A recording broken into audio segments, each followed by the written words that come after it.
कला क्षेत्रामध्ये ऑब्झर्वेशन हे अतिशय महत्त्वाचं आहे. आणि ही गोष्ट जेने आमच्या मनामध्ये ठासली की ऑब्झर्वेशन खूप महत्त्वाचं आहे. वडील म्हणाले की एकच गोष्ट करू नको, जी मी केलं ते नाही तर तू आयुष्यभर एजन्सीत राहशील आणि तू आयुष्यभर त्या ॲडव्हर्टायझिंग एजन्सीमधूनच रिटायर होशील. शाहरुख खान जरी ब्रँड ॲम्बॅसेडर असला तर मराठीत ॲड का करू नये, कारण त्यावेळी माझ्या मनात ते मराठी माच खूप होतं. आणि शाहरुख खान त्या मराठी गाण्यावर नाचलाय. अस्वस्थता पाहिजे लाईफमध्ये, नाही तर नाही होत काहीच. अनकम्फर्टनेस पाहिजे. रवी जाधव विसरले सिनेमा डिबेट करायला की कुठे तो नटरांचा रवी जाधव आणि बालगंधर्वाचा आणि हे काय करतोय ढिंच्या ढिच्या वगैरे. हे अत्यंत साधारण सोप्या गोष्टी ज्या लोकांच्या आयुष्यात घडलेल्या आहेत त्या निवडायच्या आणि मनात गट्स पाहिजेत की त्या गोष्टी पडद्यावर आणायच्या. अत्यंत घाणेरडं फाटकं बनियान, एक हाफ पॅन्ट आणि स्लीपर घालून दाढी घ्यायला चाललो होतो आणि नातेवाईकांना पहिल्यांदा दाखवलं हा माझा नवरा. ते म्हणले आर यू मॅड, तुम्ही ह्याच्याशी लग्न करताय. We need expert people who do just film marketing. आणि ती फिल्म मार्केटिंग करून ती प्रॉपर लोकांपर्यंत पोहोचवणं ह्याला एक खर्च असतो जे हल्ली लोक करायला तयार नाही आहेत. एखादा सिनेमा जेव्हा माझ्या मनाला भिडतो ना तो माझ्यासाठी best cinema. That's only criteria. मिरची मराठीच्या यूट्यूब चॅनलवर तुम्हा सगळ्यांचं खूप खूप स्वागत. गप्पांची मिसळच्या आजच्या एपिसोडमध्ये जे आहेत त्यांच्यासोबत बोलण्यासाठी मला असं वाटतं खूप काय काय आहे, पण मला खरं तर खूप कष्ट लागलेत एका पानावरती प्रश्न लिहून काढण्यात सुद्धा. सो मी आधीच सांगते की असं होऊ शकतं की बघितल्यानंतर तुम्हाला वाटेल की अरे हे विचारलं नाही ते विचारलं नाही. दिस इज अ कंटिन्युअस इंटरव्ह्यू, हे मल्टिपल टाइम्स होत राहणार आहे. माझं नाव आहे आरजे ज्ञानेश्वरी आणि माझ्यासोबत आज स्टुडिओमध्ये आहेत रवी जाधव सर. सर खूप खूप स्वागत मिरचीच्या स्टुडिओमध्ये तुमचं. Thank you very much. अशा एरियामध्ये आलो जिथे माझं लहानपण गेलं त्यामुळे खूप खाली जे उभा होतो खूप आठवणी आल्या मनामध्ये, त्यामुळे ग्रेट या. Thank you for calling me here. आणि आपण सुरुवात सुद्धा तुम्हाला अजून थोडं नॉस्टॅल्जिक करून करणार आहोत, कारण मला असं वाटतं की जे स्कूल ऑफ आर्ट्स ही एक अशी जागा आहे की तिथली माणसं भविष्यात काहीही करोत पण त्यांच्याकडे बघून असं वाटतं की ह्यांचं तुम्ही जे आहात का वगैरे असं एक फील काहीतरी आहे मॅजिक.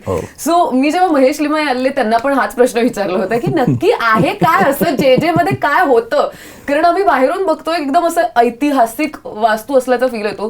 काय नक्की वेगळं होतं जे मध्ये की हा फील नंतर येतो तुमच्या सगळ्यांकडे बघितल्यानंतर? जे हा एक अमेझिंग अनुभव आहे, अमेझिंग एक्सपिरियन्स आहे.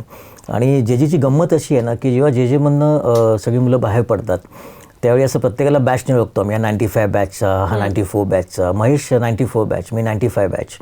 आणि जेव्हा बाहेर पडतो तेव्हा असं वाटतं की जेने आपलं काय शिकवलं. जेव्हा मी ॲड एजन्सी जॉईन करतो तेव्हा असं वाटतं की अरे जेने आपलं काहीच शिकवलं नाही. पण जसं आपल्याला माहिती आहे बऱ्याचशा गोष्टी अशा असतात की पाऊस पडल्यावर नेमकं काय होतं किंवा मातीमध्ये एखादं झाड लावल्यावर नेमकं काय होतं हे कळायला खूप वेळ लागतो. ज्या झाडं कापली जातात त्या लोकांना कळलं ओ माय गॉड झाडं लावली पाहिजेत, एवढी महत्त्वाची आहेत. तसं ज्यावेळी आम्ही जेव्हा पुढे जातो ना आपल्या प्रवासामध्ये तेव्हा कळतं जे काय होतं आणि जेने आपल्याला काय शिकवलं, जेने आपल्याला काय दिलं.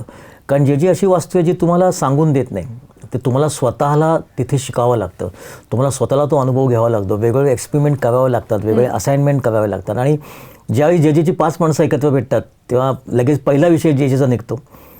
ऑलमोस्ट पहिला 1-2 तास जेच्या आठवणीमध्ये जातो, मग बाकीची कामं. त्यामुळे जसं ते म्हणतात ना बाळा जोजोवे, तसं आम्ही सगळे बाळा जेजेवे आहोत.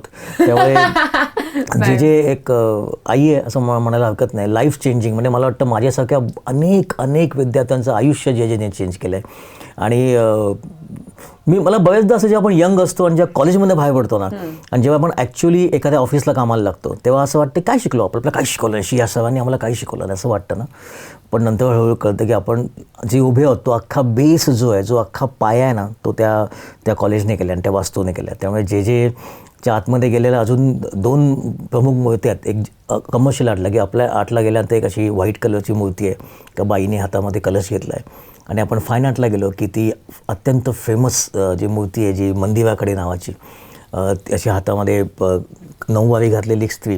ह्या दोन्ही स्त्रिया आमच्या आयुष्यामध्ये अत्यंत महत्त्वाच्या आहेत.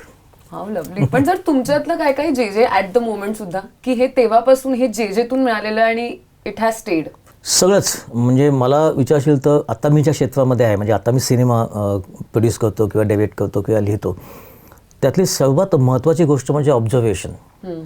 एखाद्या गोष्टीकडे आपण कोणत्या पद्धतीने पाहतोय हा जो पाहण्याचा दृष्टिकोन आहे ना तो जेने दिला आहे. जेच्या आधी म्हणजे आपण म्हणतो ना की आपण समोर एखादं झाड दिसलं की आपण झाड म्हणून निघून जातो. पण ज्या जेमध्ये गेलं तर कळलं की ज्या झाडात पण एक सौंदर्य आहे, त्या झाडाची पानं ज्या पद्धतीने सुकली आहेत त्याच्यामध्ये एक दुःख आहे. जशी त्याला एक पालवी आली आहे, त्याच्यामध्ये खूप एक नवी होप आहे त्याच्यामध्ये. ह्या सगळ्या गोष्टी तुम्हाला जेमध्ये कळतात. म्हणजे एखाद्या गोष्टीकडे कोणत्या वेगळ्या पॉईंट ऑफ व्ह्यूने बघायचं, हे जे ऑब्झर्वेशनची ताकद आहे ना, आणि मला पर्सनली असं वाटतं की कला क्षेत्रामध्ये ऑब्झर्वेशन हे अतिशय महत्त्वाचं आहे. आणि ही गोष्ट जेने आमच्या मनामध्ये ठासली की ऑब्झर्वेशन खूप महत्त्वाचं आहे. कोणत्याही गोष्टीकडे पाहायला शिका. मी बऱ्याचदा उदाहरण देतो की आम्ही 3 भाऊ आहोत. माझा मोठा भाऊ, माझा मधला भाऊ आणि मी सर्वात धाकटा. आम्ही एकाच शाळेमध्ये होतो, आम्ही एकाच कॉलेजमध्ये होतो. आमचे सगळे गुरु एक आहेत, शिक्षक सगळे एक आहेत.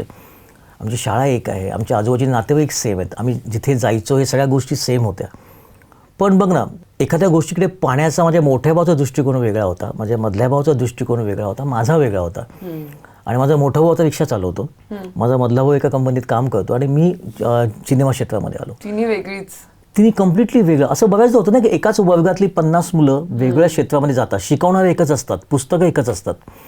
आणि मला वाटतं हेच जेमध्ये शिकलं की तुम्ही एखाद्या गोष्टीकडे ज्या पद्धतीने बघता, एखाद्या गोष्टीकडे तुम्ही पाहून तुम्हाला ज्या वेगळ्या कल्पना सुचतात, त्यातून होतं की तुम्ही पुढे जाऊन काय करणार आहात. आणि मला असं वाटतं की ती रंगसंगती, ते कलर स्कीम, ते एखाद्या कंपोजिशन, एखादी गोष्ट कशी कंपोज करायची, फ्रेम कशी असावी, फोरग्राऊंड काय असावी, बॅकग्राऊंड काय असावी, या सगळ्या गोष्टी जेमधनं आल्यात. आणि म्हणजे आयुष्याकडे बघण्याचा दृष्टिकोनच बदलून गेला. आधी मला अजूनही आठवतं, जे जायच्या आधी मी अत्यंत मोठा गोविंदा फॅन होतो. माझ्या वहीत गोविंदाचे फोटो होता आणि माझी सगळी गोविंदाची गाणी अत्यंत आवडती होती. मला अजूनही प्रचंड आवडतं. बप्पी लहरी आणि गोविंदा आणि मिथुन चक्र होते, हे त्यावेळी देव होते. 9वी 10वीपर्यंत मी नाचायचो, रस्त्यावरती ब्रेक डान्स करायचो मी, आणि त्यांची गाणी मला प्रचंड आवडायची. जेमध्ये गेल्यावर सगळा पॉईंट ऑफ व्ह्यू बदलला. जेमध्ये गेल्यावरती मग अर्थ, कथा, ह्या सगळ्या सिनेमांची, जगजीत सिंगची गाणी लाईफमध्ये यायला लागली, गुलजार आयुष्यामध्ये आले. सगळंच चित्र बदलून गेलं. हळूहळू ॲस्थेटिकल फिल्म बघायला सुरुवात केली.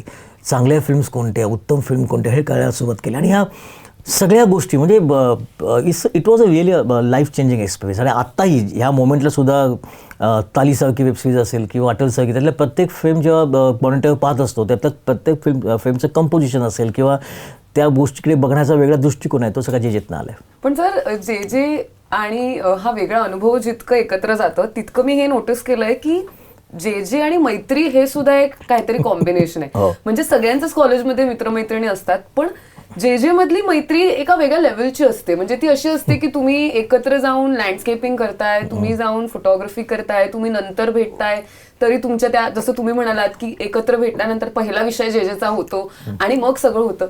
मैत्री तुमच्या आयुष्यातली कुठेतरी त्या फेजमध्ये जास्त घडली का? हो, कारण बघ ना, एकतर खूप कमी मुलांना जेमध्ये ॲडमिशन मिळतं आणि मला वाटतं एका वर्गात 31, 35, 40 मुलं असतात. असे ABC अशा 3 वेगळ्या हे असतात, म्हणजे डिव्हिजन असतात.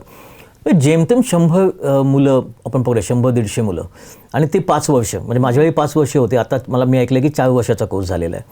त्या 5 वर्षामध्ये वेगवेगळे गॅदरिंग्स असतील, सोशल त्याला म्हणायचो आम्ही. त्यानंतर आमचे मान्सून पिकनिक असायची जेमध्ये, आणि कॅन्टीन, जे आम्ही त्याला म्हणतो की दुसरी युनिव्हर्सिटी आहे. आणि तिकडचं ते झाड पण मी त्याच्याबद्दल ते झाड कॅन्टीनच्या इथलं, आणि तिथलं ती एक कॅन्टीन, एक वेगळी युनिव्हर्सिटी आहे, तिथे एक वेगळं शिक्षण चालत असतं.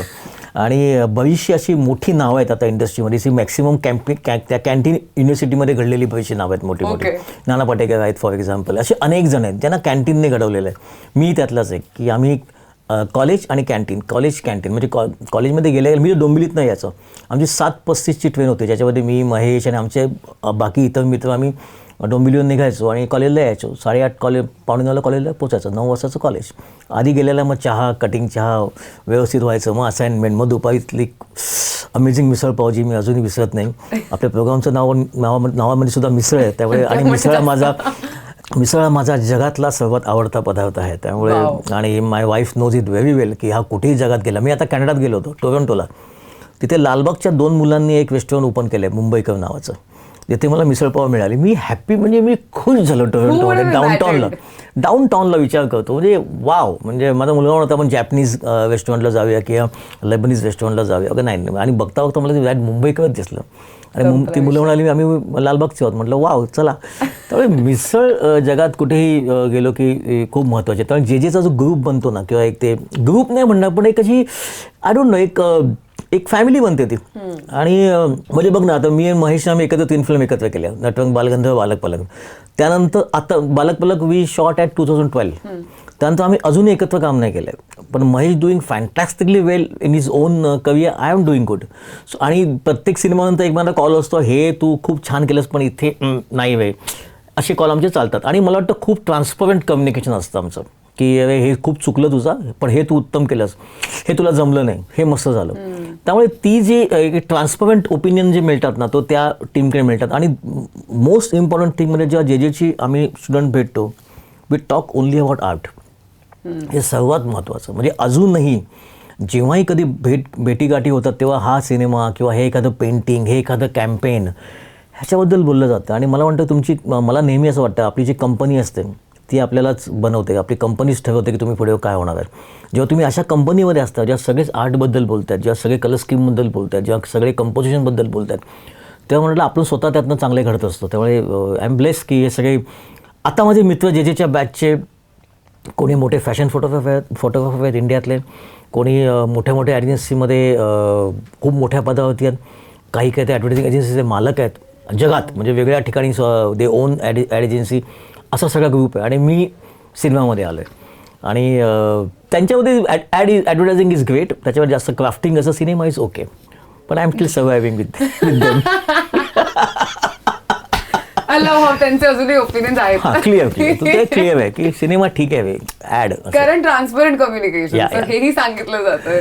सर, तुम्ही ऍडव्हर्टायझिंग बद्दल बोललात आणि त्याचा सुद्धा खूप अनुभव आहे तुम्हाला. तर मी म्हटलं तसं की फिल्म्सच्या बॅक स्टोरीज तरी सुद्धा कळतात, पण ऍडव्हर्टायझिंगचं म्हणजे नेक्स्ट लेवल काय काय असतं असं मी ऐकलंय. तर तुम्ही ऍडव्हर्टायझिंग मध्ये काय काय करायचं आणि असे काही एक्सपिरियन्सेस तुम्ही आमच्यासोबत शेअर कराल का? सुरुवातीला I think when I started I was visualiser. म्हणजे बेसिकली मी प्रेस ॲड, होर्डिंग, आउटडोअर हे सगळं प्रिंट मीडियम मोस्टली करायचं. मग हळूहळू लिहायला आवडायला लागलं, मग ॲड्स लिहायला लागलो. आणि मग ज्या ॲड्स लिहायला लागलो त्याला आय थिंक 2002-03 पासून अवॉर्ड मिळायला सुरुवात झाली.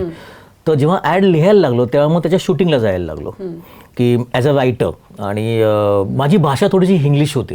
अच्छा. कारण शुद्ध इंग्लिश पण येत नाही आणि शुद्ध हिंदीही येत नाही मराठी असल्यामुळे. त्यामुळे ती जी मधली भाषा जी असते त्या भाषेत मी लिहायचो आणि ते समाव त्यावेळी लोकांना खूप आवडायला लागलं. आणि मग त्या एक लिंगोमध्ये बऱ्याचशा ॲड मी लिहिल्या. त्यानंतर मग पाप कान झाली, म्हणजे जी सिनेमाची जी जाहिरात होती, जी आम्ही साऊथला शूट केली, जिंजीच्या इथे, जिथे आय थिंक शोले शूट झाला होता, तिथे आम्ही शूट केली होती. आणि ती ॲड अजूनही म्हणजे यूट्यूबला लोक पाहतात. जी सिनेमाची ॲड आहे, 2 मिनिटाची जाहिरात आहे, आणि लोक अजूनही म्हणतात की अरे क्या बात आहे. म्हणजे आम्ही ती म्हणजे असं होतं की आम्हाला ब्रँड होता सिनेमाचा आणि आम्हाला सांगितलं होतं याची तुम्ही ॲड करा की आमच्या चॅनलवरती सर्वात बेस्ट सिनेमे असतात.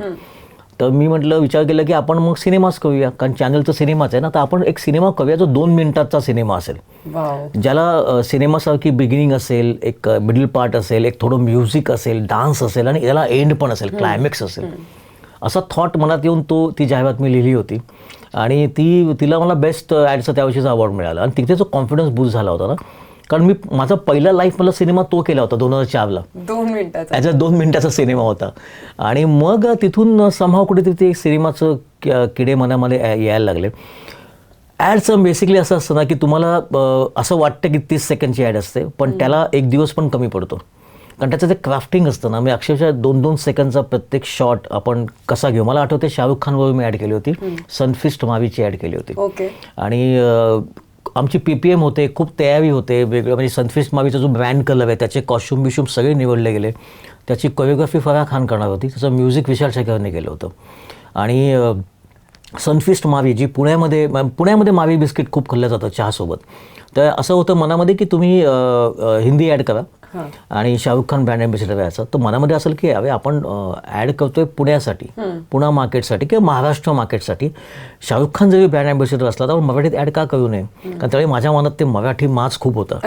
आणि मग ती मी अख्खी जाहिरात मराठीमध्ये केली आणि शाहरुख खान त्या मराठी गाण्यावर नाचला आहे. आणि फराह खानने ती हे केली, विशालने ते गाणं गायले, कोल्हापुरीच्या जागेवर आले रिफ्यूज, ती शाहरुख खान सनफिस्ट मावीची ॲड. आणि मला आठवतं शाहरुख खान ज्यावेळी आला त्यावेळी शाहरुख खान त्याचे सगळे बॅक टू बॅक सर्वात म्हणजे it was a golden time for him. It was a super duper star. आणि त्यावेळी तो आला होता आणि आम्ही सगळे कॉस्ट्यूम पाहिले आणि समहाव ते जमत नव्हतं, बॅकग्राऊंडवर कॉस्ट्यूम जात नव्हते. शाहरुख म्हणाले की Ravi I have some my own costumes आपको एक बार देखना है. बोला हां. त्यांची गाडी उघडली, त्या गाडीमध्ये लिटरली 12 शूजचे जोड, डेनिम पॅन्टचे अख्खं एक वॅक अख्खा, काही शर्ट्स ठेवले, टी शर्ट्स ठेवले होते. इसमें कोई अच्छा आपको लग रहा है? तो मतलब हाँ वो एक डेनिम, वो डीप ब्लू डेनिम और वो येलो टी शर्ट बहुत अच्छा है, वो जाएगा. ठीक आहे, नो प्रॉब्लेम. त्यांनी ऑन द स्पॉट सेटवरतीच तिथे ते जे कपडे घातले होते ते काढले सगळ्यांसमोर, टी शर्ट घातलं, डेनिम पॅन्ट घातली. कैसा अभी कैसा लग रहा हूँ मैं? बहुत अच्छा लग रहा है. आणि वी शॉट दॅट. अजून ती ॲड आहे सनफिस्ट मावी शाहरुख खानची ॲड, तुम्ही प्लीज बघा. आणि ती त्या on the spot costume change करून म्हणजे तो इतका डाऊन टू अर्थ होता त्यावेळी, आणि त्याला ते बेस्ट, त्यालाही ते बेस्ट हवं होतं. मी बेस्ट कसा दिसेन, तो स्वतःचे कपडे कॅरी करायचा. He was a superstar, believe मी.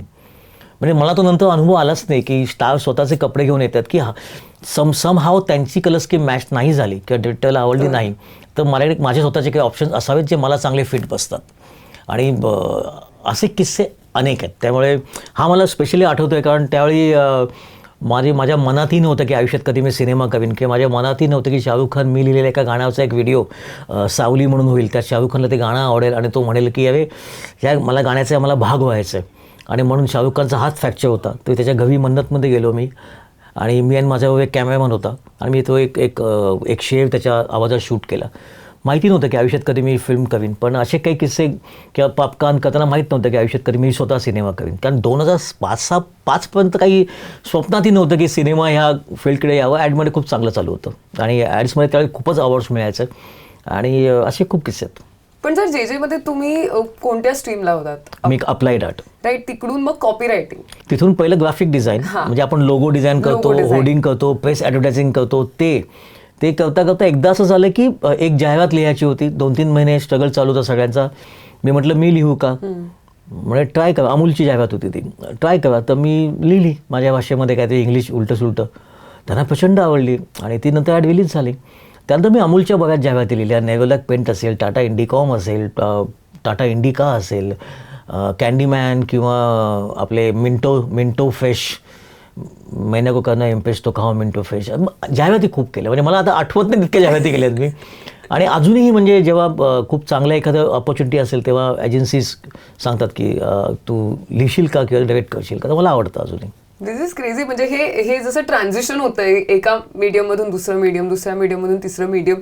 मला सांगा सर की त्या पिरियडमध्ये, त्या सुरुवातीच्या काळामध्ये जेव्हा तुम्ही या सगळ्या गोष्टी एक्सपेरिमेंट करत होतात, अशी काही माणसं असतात जी खूप आपल्याला त्यांना बघून वाटतं की यार ही व्यक्ती किती पुढचाच विचार करते, दिस पर्सन इज समथिंग एल्स, आणि त्यांच्याकडून एखादी अशी गोष्ट मिळते आणि आपल्याला पण असं वाटायला लागतं की यार हो मी हा विचार नाही करते किंवा मी तो विचार करायला पाहिजे. अशी काही माणसं होती ज्यांनी तुमची थॉट प्रोसेस, तुमची बिलीफ सिस्टीम चॅलेंज केली आणि तुम्हाला असं वाटलं की यार मी 1 वर्ष पुढेच गेलो अचानक? मला ॲक्च्युली सांगायला आवडेल की ॲडव्हर्टायझिंगमध्ये असे बरेच गुरु होते ज्यांना मी फॉलो करत होतो की ज्या पद्धतीचे, म्हणजे पियुष पांडे, ज्या पद्धतीचे ॲड्स ते लिहित होते आणि त्यांनी ज्या पद्धतीने इंग्लिश जाहिरातीं ना कम्प्लीट हिंदी बनवलं. मग ते हमारा बजाज असो, फेविकॉल का जोड असो, किंवा कॅडबरी कुछ खास है जिंदगी में असो, पॅरलल होतं. म्हणजे आम्ही त्याच वेळी मी सुद्धा ॲडमध्ये काम करत होतो आणि वाटत होतं की वाव या, म्हणजे आपण इंग्लिश येत नाही म्हणून खूप लाजतो, आणि हा माणूस अत्यंत ताठमानेने हिंदीत काम करतो आहे आणि अख्ख्या त्या जाहिरातींना त्या जाहिराती लोकांना आवडतात आणि त्या जाहिरातीला प्रचंड अवॉर्ड्स मिळतात. तर तो हिंदी लिखाणाचं अख्खं आय थिंक त्यांच्याकडनं मला खूप इन्स्पायर झालो मी. आणि त्यानंतर दुसरं महत्त्वाचं किस्सा होता, माझ्या वडिलांचा किस्सा होता, जो मला कायम लक्षात राहतो की ॲडमध्ये सगळं खूप छान चालू होतं आणि अप्रतिम सॅलरी होती, सगळं घर होतं, गाड्या, सगळं झालं होतं लाईफमध्ये. असं वाटलं आता फक्त ग्रोथ पुढे, म्हणजे हाताखाली टीम होती छान आणि पुढे ग्रोथ दिसणं, असं सगळं अमेझिंग लाईफ चालू होतं. आणि एकदा कधी अवॉर्ड्स मिळाले, काही माझ्या ॲड्सला अवॉर्ड्स मिळाले, तर वडिलांना सांगितलं की बाबा अमुक अवॉर्ड मिळाले, खूप प्रेस्टिजियस आहे, गोल्ड आहे, गोल्ड, म्हणजे AAA ॲटलव इंडियाचं गोल्ड अवॉर्ड मिळालं आहे आणि ते पण मला रायटिंगसाठी मिळालं आहे. तुझं नाव कुठे आहे? बाबा म्हणाले. म्हटलं माझं नाव नाही याच्यावरती, कारण आमचं इथे टीम म्हणून नाव येतं. ॲडव्हर्टायझिंगमध्ये पद्धत आहे की क्रिएटिव्ह टीम म्हणून नाव येतं. तर म्हटलं काय आहे ना, basically I think you are satisfy what you are doing right now. तर मी म्हणाले की मी जेव्हा मिलमध्ये काम करत होतो त्यावेळी मला पेटी वाजवायला खूप आवडत होती, मला नाटकात काम करायला आवडत होतं, पण समहाव मला ते करता नाही आलं, कारण 4 मुलं होतं, आम्ही 4घे भावंड, तर मला ते करता नाही आलं. पण तुझ्याकडे हे टॅलेंट आहे ना, तो तर लिहितोस पण आहे चांगला, तू ॲड्स पण डिझाईन पण चांगलं करतोस, तू आता जाहिराती डायरेक्ट पण करायला लागलायस, तर तू का एका ठिकाणी खुश आहेस? तर तू why don't you experiment with yourself. जसं मला जे करता नाही आलं, मला माझा मिल सांभाळून किंवा संसार सांभाळून मला नाटकात कामं नाही करता आली, किंवा मला हार्मोनियम खूप चांगलं वाजवायचं आहे किंवा नाट्यसंगीत उत्तम गायचे वडील, पण त्यांना त्याच्यामध्ये काहीच करता नाही आलं. ते ही स्टिक टू एंडपर्यंत ते मिलमध्येच काम करत होते, तिथून ते रिटायर झाले. तर त्यांनी मला बोलता बोलता एकदम अचानक आउट ऑफ द ब्ल्यू कुठेतरी असं सांगितलं की एका लाईफमध्ये एकच गोष्ट करू नकोस, नंतर तू स्वतःच थकशील आणि तू कंटाळशील की आयुष्यात मी काय केलं. त्याच्यात तुला अजून काय येतं ना, ते एक गोष्ट सोड, पहिली गोष्ट ज्यात तू उत्तम काम करतोस, दुसरी गोष्ट करायचा प्रयत्न कर. ॲट द मोस्ट काय होईल, ती गोष्ट सक्सेसफुल नाही होणार. तुझ्याकडे पहिलं करिअर आहे ना, you can come back to that any time, पण ॲटलिस्ट ते करून बघ जे मला करता नाही आलं. आणि तुला खरं सांगतो की ही गोष्ट माझ्या मनात जी घर करून बसली ना, ही मला 2004 किंवा 5ची गोष्ट असेल, ज्यावेळी मला मॅक्सिमम अवॉर्ड मिळाले ॲड एजन्सीत, त्या वर्षाची गोष्ट. आणि वडील म्हणाले की एकच गोष्ट करू नको, जे मी केलं ते, नाही तर तू आयुष्यभर ॲड एजन्सीत राहशील आणि तू आयुष्यभर त्या ॲडव्हर्टायझिंग एजन्सीमधूनच रिटायर होशील. ॲट द मोस्ट काय होईल, पैसे मिळतील सगळं, पण कुठे येते मग तुझं लिखाण, कुठे आहे मग तू चित्र काढतोस, ते पेंटिंगचं तुझं स्किल कुठे आहे, तू डेव्हेट करतोस ते त्या गोष्टी कुठे गेल्या. म्हटलं या बात तो है. आणि मग 2005ला तो जो फेमस किस्सा झी गौरव पाहिलं, ज्यात गणपत पाटलांना लाईफटाईम अचिव्हमेंट अवॉर्ड मिळालं. मेघना होती बाजूला, अगदी मागच्या स्टँडवरती, स्टेडियममध्ये अवॉर्ड फंक्शन व्हायचं, आम्ही एकदम मागच्या स्टेडियम, कारण आम्ही मी I was the part of the, म्हणजे झीचं अकाउंट माझ्या एजन्सीकडे होतं, त्याने मला पासेस दिले खूप असे लांबचे. तर आम्ही ते पाहिलं आणि मेघाला म्हटलं की हा जो नाचे आहे, ज्याला अख्खं जग घेणं होतं, त्याला हिरो बनवलं होतं. कारण माझं अख्खं जग कल्पनांचं जग होतं, आयडियाचं जग. तर मला आयडियाज आवडायच्या, आणि आयडिया अशा की ज्या कम्प्लिटली कॉन्ट्रास्ट, ज्याचा कोणी विचार नसेल केला. म्हटलं आपण नाचायला जर हिरो बनवलं तर काय होईल. तर मी गुड आयडिया, मग काय विचार काय. म्हटलं सिनेमा करावं असं वाटतं, बघा किती मोठा रंगमंच आहे, किती मोठा स्टेज आहे, किती मोठा सोहळा आहे हा, किती मोठा गौरव होतो या सिनेमाच्या लोकांचा, कसं कधी केलं पाहिजे ना. त्यावेळी तो विषय तिथेच संपला 2005ला. आणि माझ्या डोक्यात तो किडा राहिला. 2007ला मी ते संशोधन करायला सुरुवात केली. मग नटरंग कादंबरी मला अजय बालवणकरांनी दिली, त्याच्यावर काम सुरू झालं. मग 2008ला एजन्सीत गेलो आणि म्हटलं धन्यवाद, मी सोडतो एजन्सी. आणि वडिलांना 2009 आम्ही नटरंगचं शूटिंग चालू केलं. त्याच्या आधी एक पहिलं गाणं रेकॉर्ड केलं आम्ही, नटरंग उभा, अजय अतुलसोबत. तर त्या गाण्याच्या रेकॉर्डिंगला मी वडिलांना घेऊन गेलो. आणि ज्यांना गाण्यांची प्रचंड आवड होती आणि अभिनयाची आवड होती, त्यांना म्हटलं आता बघा मी सिनेमा करतो. ते तिथपर्यंत त्यांना सांगितलं नव्हतं मी. तर त्या रेकॉर्डिंगला ते आले, नटरंग उभा, रसिक हो दे दंग चढू दे रंग कसा खेळा. आणि त्या रेकॉर्डिंगला ते आले आणि तर ही ब्लेस्ड मी, म्हणजे अजय अतुल होते, आम्ही सगळे होते, त्यांना ब्लेसिंग दिलं. That's I think only song recording ज्याला ते आले माझ्या अख्ख्या लाईफमध्ये. ते माझ्या कोणत्याही सिनेमाच्या प्रीमियरला आले नाहीत, कारण ते येत नाहीत. त्यांचं म्हणणं की मी माझ्या मुलाचा सिनेमा तिकीट काढून बघणार, मी जर फुकट पाहिलं तर त्याचं काय होणार. तर तो प्रत्येक तिकीट ज्या माणूस काढतो, कुठचाही असो, प्रत्येक प्रेक्षक ज्या एक तिकीट काढतो तेव्हा तो त्याचं ब्लेसिंग त्या दिग्दर्शकाला देतो, त्या लेखकाला देतो. त्यावेळी मी तिकीट काढून येणार. म्हणजे ते माझा सिनेमा रिलीज झाल्यानंतर 2-3 दिवसांनी डोंबिवलीला टिळक थिएटरमध्ये जाऊन बसायचे आणि तिकडे जाऊन ते माझा पिक्चर बघायचे आणि मला सांगायचे की कसा वाटला सिनेमा. सो आय थिंक माझ्या लाईफमध्ये ना ह्या ज्या गोष्टी आहेत, म्हणजे मला ॲडव्हर्टायझिंगमध्ये खूप गुरु भेटले, मला जे सुद्धा खूप गुरु सापडले. लिखाणातसुद्धा अनेक लेखकांना मी खूप म्हणजे फॉलो करतो. म्हणजे पु ल देशपांडे मला अत्यंत आवडतात. मी त्यांचे पुन्हा वाचत असतो. चिंतन खानोलकर पुन्हा वाचत असतो. उलगडतच नाहीत बऱ्याचदा की काय त्यांचं म्हणणं आहे, पुन्हा अंडरस्टँड करायसाठी. पण लाईफ घडलं ह्या छोट्या छोट्या घटनांना, म्हणजे वडिलांची एक घटना, अशा अनेक लहान फॅमिलीच्या घटनातून आय थिंक मी जास्त स्ट्रॉंग होत गेलो. आणि I become director because of that one this thing, की स्वतःच्या कामात किती खुश व्हावेस, जे करतोय त्यात किती सॅटिस्फाय व्हावेस, की डोंट बी सॅटिस्फाईड, अजून काय ते कर. त्यामुळे it's like that. Which is crazy. Sir मला सांगा, मी तुमचं सोशल मीडिया बघत होते तेव्हा एक तुमच्याच पेजवरती मी ती पोस्ट बघितली आहे, खूप आधी तुम्ही टाकली आहे, may be drawing is vision on paper असं लिहिलंय. तर मला तुम्हाला विचारायचं, बिंग समवन ज्यांनी पेंटिंग्स एक्सप्लोर केली आहेत, चित्र स्केचिंग एक्सप्लोर केलंय, काय होतं आधी तुम्हाला एक कम्प्लिटेड पिक्चर दिसतं आणि मग दी एंटायर अटेम्प्ट इज तिथपर्यंत पोहोचण्याचा, की इट इज ब्लँक आणि तुम्हाला इथे करता करताच कळतं की अच्छा ह्याचं असं होणार आहे? माझं अपब्रिंगिंग जे आहे ना, ते जे मध्ये असं की आपल्याला ब्रीफ दिली जाते की तुम्हाला अमुक एका ब्रँडची जाहिरात करायची आणि तो ब्रँड तुम्हाला अमुक लोकांपर्यंत पोचवायचा आहे. तर पहिलं अशी जुनी सवय अजून आहे की पहिलं पेपर घेऊन त्या स्क्रिबल करायचं की कसं असेल ते, मग हेडलाईन इथे असेल, मग लोगो इथे असेल, एक बेसिक आयडिया. मी अजूनही माझ्या कोणत्याही सिनेमाचं, अगदी नटरंगपासून ते अगदी मयाठलूपर्यंत, मी माझं एक पोस्टर करतो आणि आय Okay. टूक lots of time for that. मला कदाचित 10-15 दिवस पण लागतात आणि मी स्वतःचेच पोस्टर बॉम्ब करतो जिथपर्यंत मला ते फायनल कलर स्कीम दिसत नाही माझ्या डोळ्यासमोर. तर तालीचं मी केलं होतं. तालीचं मी गौरी सावंतचा एक फोटो घेतला होता जुना. का सुष्मिता कशी दिसेल हे काहीच क्लिअर नव्हतं. जस्ट नुकतंच जुजबी बोलणं झालेलं सुष्मिताशी माझं. पण प्रोस्टॅटिक करायचं की नाही करायचं, मेकअप काय करायचं, मेल हावभावासाठी काय करता येईल आपल्याला, ती बॉडी लँग्वेज कशी आणायची, हे खूप डिस्कशन व्हायचं बाकी होतं. माझा स्ट्रगल चालू होता की हाऊ सुष्मिता कशी दिसेल तिकडे. तर माझं सिम्पल आहे. मग मी एक पोस्टर करायला घेतलं. मग गौरी सावंतचा ओरिजिनल फोटो घेतला. त्या फोटोवरती मग सुष्मिताचा एक त्या अँगलमध्ये मॅच असा जुना एक फोटो शोधला.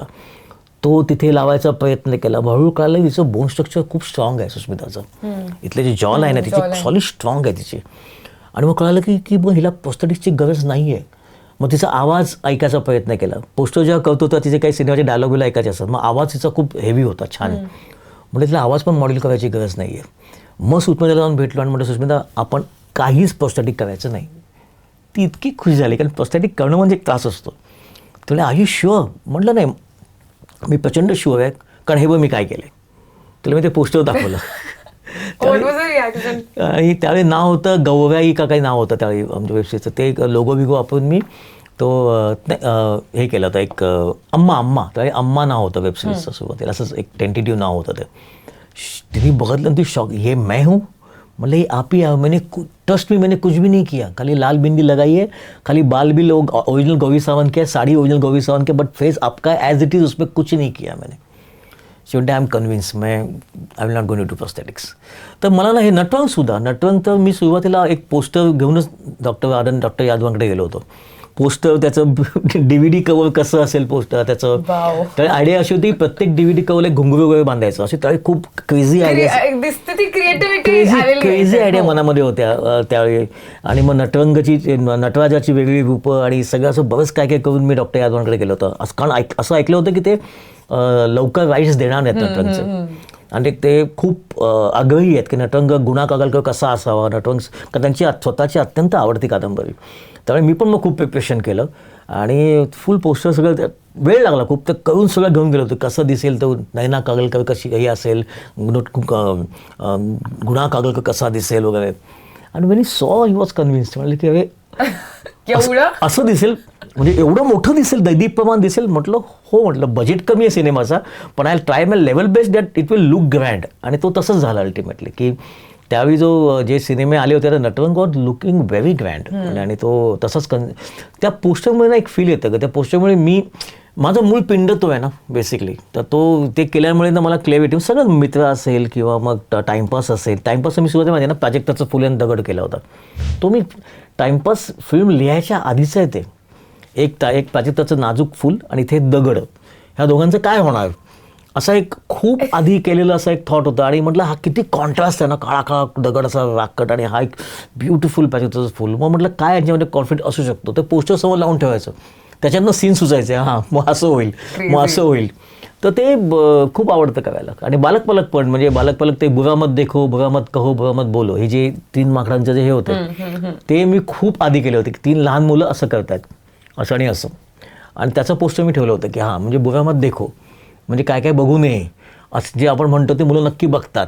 बुरा मत सुनो आपण जे म्हणतो ते मुलं नक्की बघायचा प्रयत्न करतात. बुरा मत बोलो म्हटलं की आपण लांब झालो की मुलं ती गोष्ट बोलतात. मग ती गोष्ट आहे that is Balak Palak. So this is how the idea transform into the other things basically. So हा ही आधीपासून प्रॅक्टिस आहे. Which is lovely. आपण हे सगळे विषय म्हणजे Mitra is one of my personal favourites. किंवा आपण जरी बालक पालक बघितलं किंवा न्यूड सारखी जर फिल्म घेतली, सगळ्याचे विषय वेगळे आहेत आणि ट्रिकी आहेत. म्हणजे it is not cake walk at all. सगळ्याच बाबतीत इन अ वे स्ट्रगल आहे त्या विषयाला हात घालताना. तर विषय खूप नाविन्यपूर्ण असणं इम्पॉर्टंट आहे की त्याची मांडणी इम्पॉर्टंट आहे. आणि इन दॅट केस तुमच्या अकॉर्डिंगली एखाद्या फिल्मची चांगली मांडणी काय असते, मांडणीचं काय महत्व आहे? मला पर्सनली असं वाटतं की आपल्याला स्वस्त बसू न देणारी गोष्ट करणं ही जास्त इंटरेस्टिंग गोष्ट आहे. म्हणजे नटनंतर मला फोकवरती म्हणजे लोककलेवरती आधारित अनेक सिनेमे ऑफर झालेले नटनंतर. मग लेजंडरी फोक आर्टिस्ट आहेत आपल्या महाराष्ट्रामध्ये. लेजंडरी लोक आहेत, तमासगीर आहेत लेजंडरी. त्यांच्या बायोग्राफी मला ऑफर झाल्या होत्या. पण मला वाटलं नटरंग झाला ना आता एक खूप सुंदर सिनेमा झाला आणि मला वाटतं तो इट विल स्टे लोकांच्या मनात राहील की माझ्याही मनात तो राहील. मग कॉन्ट्रास्ट काय तर बालगंधर्व, कम्प्लिटली म्हणजे 360 डिग्री उलटा सिनेमा. म्हणजे तिथे आपण जर तमाशाला कबड्डी म्हटलं तर नाट्यसंगीत हे क्रिकेट आहे. इट्स जंटलमन्स दिसते music, it's gentleman's colour scheme, it's gentleman's theatre versus tamasha हा वांगड्या मातीतला शेतकऱ्यांचा. कम्प्लिटली भाषा वेगळी, कलर स्कीम वेगळी, म्युझिक वेगळं, संगीत वेगळं. अजिबात स्वस्त बसलो नाही. नटरंग जसं नटरंगच्या वेळी तमाशा मला काहीच माहीत नव्हता. नटरंगच्या आधी तमाशा मी एकही अटेंड नव्हता केला आयुष्यामध्ये, कारण मी कोकणातला आहे, तिथे तमाशा होत नाही. पण अख्खा रिसर्च केला, मेहनत केलं, रात्र दिवस असं तर वेळच लागलं होतं. नटरंग झाला. Same to Balgandharva. नाट्यसंगीत वडिलांकडनं ऐकलं होतं. आमच्या गावी अनेक जण नाट्यसंगीत ऐकतात, तर नाट्यसंगीत तमाशापेक्षा मला थोडं जवळचं होतं. पण त्याच्यावर पुन्हा खूप काम करायला लागलं, स्पेशली गाण्यांमध्ये, कारण एवढी 14-15 गाणी 2 ताच्या सिनेमामध्ये ॲडजस्ट करणं वगैरे. तर तो स्क्रीनप्लेचा भाग कसा होणं, प्रत्येक गाणं. प्रत्येक गाणं त्यावेळी त्या नाटकाच्या एका पर्टिक्युलर सीनच्या मध्ये एक गाणं यायचं, त्याच्यात तो भाव असायचा. सिनेमात आणताना तो सिनेमाच्या कथेचा भाग व्हायला हवा. जसं नाटकात तो असायचा तसाच तो सिनेमात ज्या गाणं येतं तर सिनेमाच्या कथेचा भाग व्हायला हवा. तेव्हा गाण्यांचं सिच्युएशन बदलणं, असं अनेक स्वस्त न बसू देणाऱ्या हे केलं. मग हे 2 असे सिनेमे जे क्लासिक्समध्ये लोकांनी त्याला इतकं लोकांनी गौरव केला, नटरंग आणि बालगंधर्व.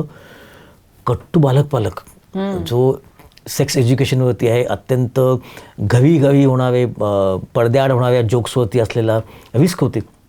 मग मला आठवतं बालक पालकचा सुरुवातीला रिव्ह्यू लोकांनी काय लिहिलं होतं की रवी जाधव विसरले सिनेमा डिबेट करायला, की कुठे तो नटरंगचा रवी जाधव आणि बालगंधर्वाचा, आणि हे काय करतोय ढिंच्या वगैरे. म्हणलं ओके, नो प्रॉब्लेम. पण मला असं वाटतं की बालक पालक भारतातला पहिला सेक्स एज्युकेशनचा सिनेमा होता भारतातला. बरं, त्याची गंमत अशी की ते अख्ख्या सिनेमात मी ठरवलं होतं की सेक्स हा वर्डसुद्धा कुठे वापरायचा नाही, कारण तो सिनेमा मुलांनी आईवडिलांबरोबर पाहिला पाहिजे, हे डोक्यात पहिल्यापासून क्लिअर होतं. तर ते एक स्वस्त न बसू देणारं. अच्छा, हे 3 सिनेमे सुपर डुपर हिट झाले, आता काय करायचं? तर म्हटलं टाईमपास. आणि मी लिटरली असं बोललो, टाईमपास, तू टाईमपास करणार? म्हटलं टाईमपास, सिनेमात नावात टाईमपास ठेवूया आपण. आणि सिनेमा नावात टाईमपास ठेवलं आणि मग तो टाईमपास झाला. मग हे 4 सिनेमे बॅक टू बॅक इतके सुंदर चालल्यानंतर मी पुन्हा कमर्शियल फिल्म करू शकलो असतो, किंवा नटरंगसारखी फिल्म.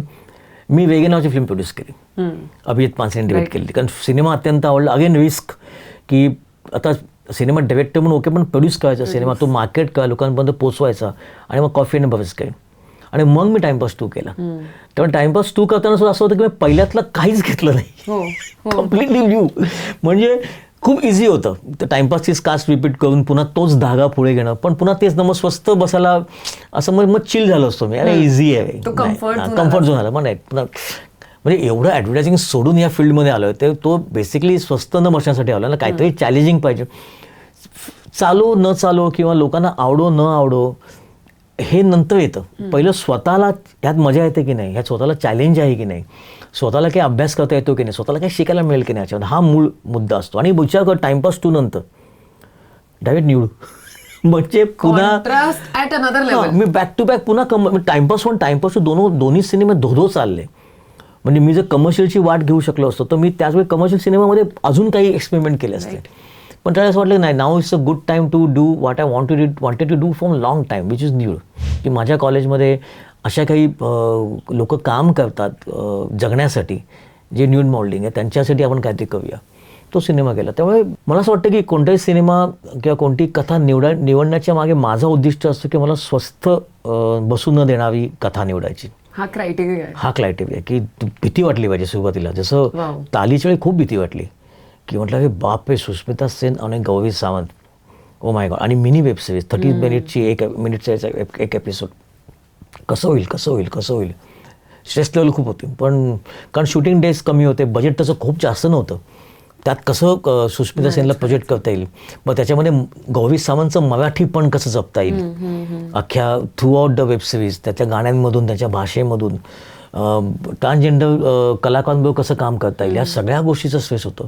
आणि ते झाल्यानंतर अनेक वेब सिरीजच्या ऑफर येतच होते, आणि आय चूज मै अटलो, जे पुन्हा कम्प्लिटली एक मोठं रिस्क स्वतः घेत होतं की अरे बापरे, एवढ्या मोठ्या व्यक्तिमत्वावरती सिनेमा करायचा ज्याच्या अख्खं भारत बघणार. So I tried that. मी नेहमी म्हणतो आय ट्राईड, म्हणजे मला असं कधी वाटत नाही की मी कम्प्लिटली जस्टिफाय केलं कोणत्याही विषयाला, पण I try my level best, I really try my level best. आणि त्यात ते करताना मला खूप मजा आली. I enjoyed that process. कारण ना त्या प्रोसेसमध्ये कसं वर्ष निघून जाऊन तर कळतच नाही. म्हणजे आता गेले 2010ला पहिला सिनेमा रिलीज झाला, आपण 2014मध्ये बसतोय, 10-12 सिनेमे केले मी.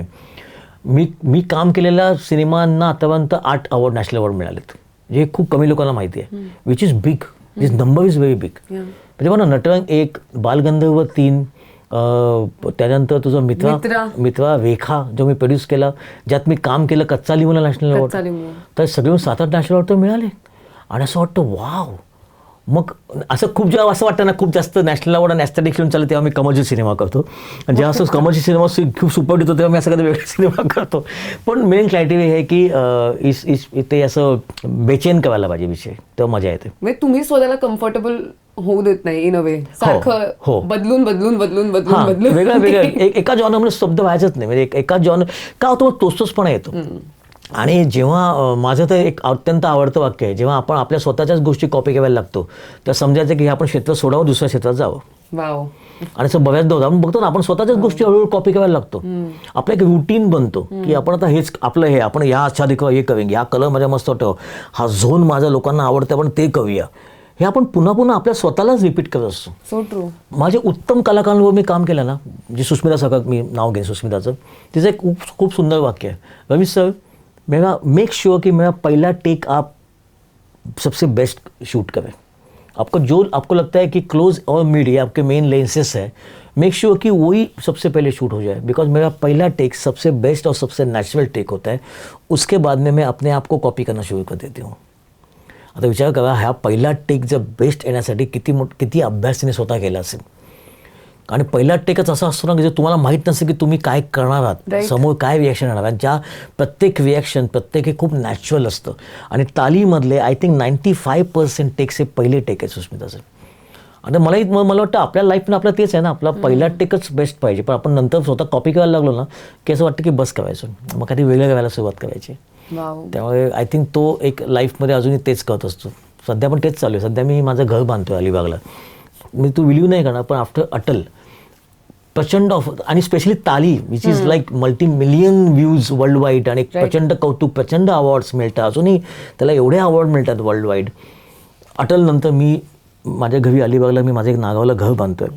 अगेन त्याच्यामध्ये डिझाईन आहे जे मला अत्यंत आवडतं. माझं स्वतःचं ठाण्यातलं घर तू कधी बघायला ये, तुला कळेल की क्राफ्टिंग काय केलं त्याचं. सेम मी आता अलिबागला लहान लहान गोष्टी, मी स्वतःचे पडदे शिवतोय घराचे त्या टाईलमध्ये काय ते लावतोय, स्वतः किचन प्लॅटफॉर्म स्वतः बनवतोय, गार्डनचं काम चालू आहे आता, मजा येते. सो फॉर मी काही म्हणजे फिल्म मेकिंग असेल, रायटिंग असेल, किंवा हे इंटिरियर डिझाईन असेल माझं, किंवा एखाद्या दुसऱ्या फिल्मसाठी कॅम्पेन करणं असेल, ह्या सगळ्यामध्ये काहीतरी एक्साइटमेंट पाहिजे, काहीतरी स्वतःला चॅलेंज पाहिजे. तर मी झोकून काम करतो त्याच्यामध्ये. सर मला मित्राबद्दल थोडंसं बोलायचं आहे, कारण जर जितक्या लोकांनी बघितली नसेल, please Wien ever you get the chance please watch it. मला असं वाटतं तो प्रोजेक्टच खूप मॅजिकल होता आणि खूप वेगळा होता ऑल्सो. आणि मित्राचं मला हे विचारायचं आहे की रादर रवी सरांच्या इन्स्टावर गेल्यानंतर सुद्धा ब्लॅक आणि व्हाईट हे 2 कलर्स खूप प्रामुख्याने दिसतात. सगळ्या आधी तुम्हाला ब्लॅक अँड व्हाईट दिसतं आणि त्यानंतर तुम्ही स्वाईप केल्यानंतर तुम्हाला ती सेम फोटो कलर मध्ये दिसतो.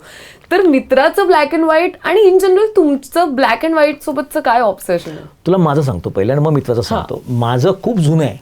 म्हणजे बेसिकली ना आमच्या जेव्हा आम्ही ॲडव्हर्टायझिंगमध्ये जेव्हा आम्ही कलर्स बरोबर खेळतो जेमध्ये, तर आपल्याला एक कळतं की हे सगळे कलर्स जे आहेत ते मिक्स केल्या शेवटी पांढरा रंग बनतो, व्हाईट कलर बनतो. तो मूळ तो व्हाईट आहे, ओके. आणि त्याच्यासोबत ब्लॅक, यिंग यँग म्हणतो आपण, निगेटिव्ह आणि पॉझिटिव्ह. त्यामुळे सर्वात डिफिकल्ट आहे तुम्हाला ब्लॅक अँड व्हाईटमध्ये दाखवणं एखादी गोष्ट. आपण म्हणतो ना माझं काय, आपण तर ब्लॅक अँड व्हाईट आहे, म्हणजे मी जास्त ट्रान्सपरंट आहे, मी जास्त क्लिअर आहे. आपण कोण बोलताना बोलतो मी सब कुछ ब्लॅक अँड व्हाईट आहे, म्हणजे मी एकदम जास्त क्लिअर आहे. माझा इधर असं आहे नाही तर तसं आहे, क्लिअर आहे. So achieving black and white is very difficult. कारण कलर्समध्ये आपण लाइटिंगचा विचार करतो, ब्लॅक अँड व्हाईटमध्ये आपण शॅडोचा विचार करतो, आपण डेप्थचा विचार करतो. म्हणजे अजूनही जे कृष्णमूर्ती जे मोठे DOP होते ज्यांनी प्यासासारख्या फिल्म शूट केल्यात, आणि त्या फिल्म जेव्हा तो गुरुदत्तच्या स्पेशली फिल्म, त्यात ज्या पद्धतीचं लाइटिंग पॅटर्न त्यांनी वापरलं आहे ब्लॅक अँड व्हाईट फिल्म, ते अजूनही त्यात जी डेप्थ ते लोक क्रिएट करतात ती अमेझिंग आहे. तर मला पर्सनली ब्लॅक अँड व्हाईट खूप आवडतं. मला एखादा रंगीत फोटो जेव्हा मी ब्लॅक अँडमध्ये करतो कन्वर्ट, तेव्हा मला कळतं की लाइटिंग कुठे चुकली आहे, की शॅडो चांगले नाहीत, ओ माय गॉड हा शर्टाचा कलर ना थोडा अजून लाईटर असायला हवा होता, हे मला जास्त ब्लॅक अँड व्हाईटमध्ये कळतं. देन द कलर करून बघा तुम्हाला कळेल. आपण एखादा फोटो स्वतःचा ब्लॅक अँड व्हाईट कन्वर्ट करतो, आपल्याला खरंच तो फील करतो की काहीतरी मिसिंग आहे, की हा दिस इज लुकिंग सो फॅब्युलस. त्यामुळे मला ब्लॅक अँड व्हाईटबद्दल प्रचंड ऑब्सेशन आहे. म्हणजे मी आज आय डोंट नो वाय जेवढा असं ग्रीन शर्ट घातलाय, पण मी 99% ब्लॅक मध्ये असतो. मी एक्सपेक्ट केलंच होतं की तुम्ही ब्लॅक घालाल. ते असं काय माहिती काय झालं, पण मी 99.9% मी ऑलवेज ब्लॅक अँड व्हाईटमध्ये असतो. त्यामुळे I love black and white. आणि ब्लॅक अँड व्हाईटमध्ये कंपोजिशन डिफिकल्ट आहे. ब्लॅक अँड व्हाईटमध्ये लाईटिंग आणि शॅडोचा जो प्ले करतो तो अचीव करणं खूप डिफिकल्ट आहे. आणि मला वाटतं असं वाटतं की बेसिकली जर सिम्पल पेन्सिल ड्रॉइंग पेपरमध्ये असतं ते ब्लॅक अँड व्हाईट असतं. राईट. मग पण ते जर परफेक्ट असेल मग त्यात आपण कलर बघायला सुरुवात करतो. कोणी लहान मुलगा जेव्हा कॉलेज चित्र आपल्याला काढतो ड्रॉइंग पण शाळेत असंच base is black and white. So I like that. तर मला ब्लॅक अँड व्हाईट प्रचंड आवडतं कारण ते मला जास्त रिअल आणि जास्त खरं वाटतं.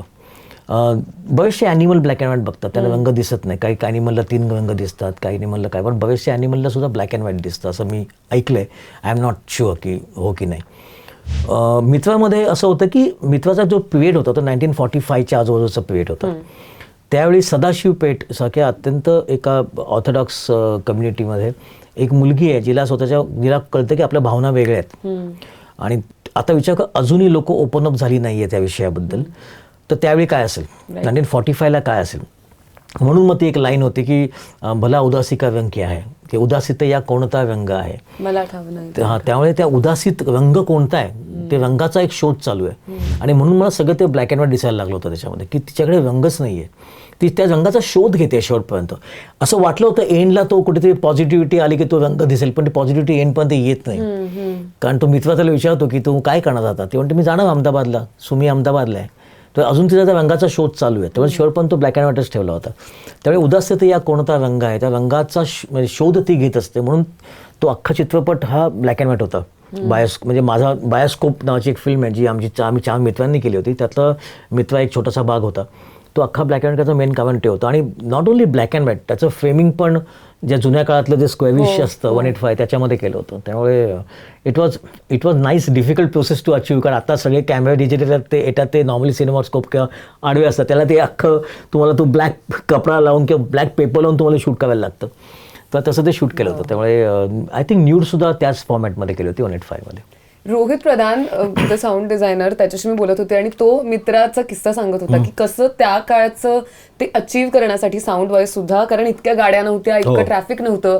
सो कसा असेल ॲम्बियन्स, कसा एखाद्याच गाडीचा हॉर्न वाजेल, मग ती कोणती गाडी असेल, मग कोणत्या ब्रँडची गाडी असेल, इतका डेप्थ सगळा विचार त्या फिल्मसाठी. बरं, कारण आम्ही ते SP कॉलेजमध्ये शूट केलं आतल्या भागामध्ये जिथे गाड्यांचा आवाज कमी येतो. आणि त्यामुळे मुद्दाम तिथे गेले की बाजूंचे, कारण बाहेर SP कॉलेजच्या मेन रोडला इतक्या गाड्यांचा आवाज येत असतो ना, बऱ्याचदा शूट आम्ही लेट करायचो रात्री, कारण गाड्यांचे आवाज सगळे कमी यायचे. एकही डिश अँटेना दिसले नाही पाहिजे, वायर्स दिसले नाही पाहिजे, त्या सगळ्यांची काळजी घेतली गेली होती. आणि म्हणून तो अख्खा सिनेमा आम्ही 4 दिवसात शूट केला, फक्त 4 डेजमध्ये. मित्रा हां, only 4 days we shot in SP college. आणि अख्खं संपूर्ण Mitra is shot in 1 location which is SP college. तर रस्ता बिस्ता everything is SP college. My God.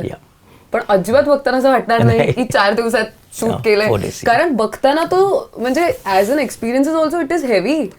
की तुम्हाला असं होतं की त्याच्यानंतर तुम्ही इमिजिएटली दुसरं काही नाही बघू शकत. सेम मला कच्चा लिंबूच्या बाबतीत पण वाटलेलं की ती फिल्म बघितल्यानंतर तुम्ही चला मी याच्यानंतर एक वेगळी फिल्म बघते, असं नाही होत. तुम्ही डिस्टर्ब्ड आणि I don't know what is that exact emotion, पण तुम्ही त्याच्यातच राहता. हो. आणि ते त्यातनं बाहेर पडणं खूप डिफिकल्ट आहे. कारण एकतर रायटिंग जे दोन्ही म्हणजे कच्चा लिंबूसुद्धा आणि मित्रा, तेंडुलकर आणि मित्रा लिहिली होती. आणि कच्चा लिंबू ती जयवंत दळवींची मला वाटतं नातिक नाटकावरती बेस्ट आहे. म्हणजे त्या काळात 70s मध्ये असं लिखाण करून ठेवणं इमॅजिन पण जे अहेड ऑफ टाईम आहे. आणि जे अजूनही बऱ्याच देशांमध्ये अजून ते तसंच आहे. आणि जे आता भारत त्या मनाने आपला बराच पुढे गेलेला आहे या विषयामध्ये, स्पेशली ट्रान्सजेंडर आणि LGBT कम्युनिटीसाठी.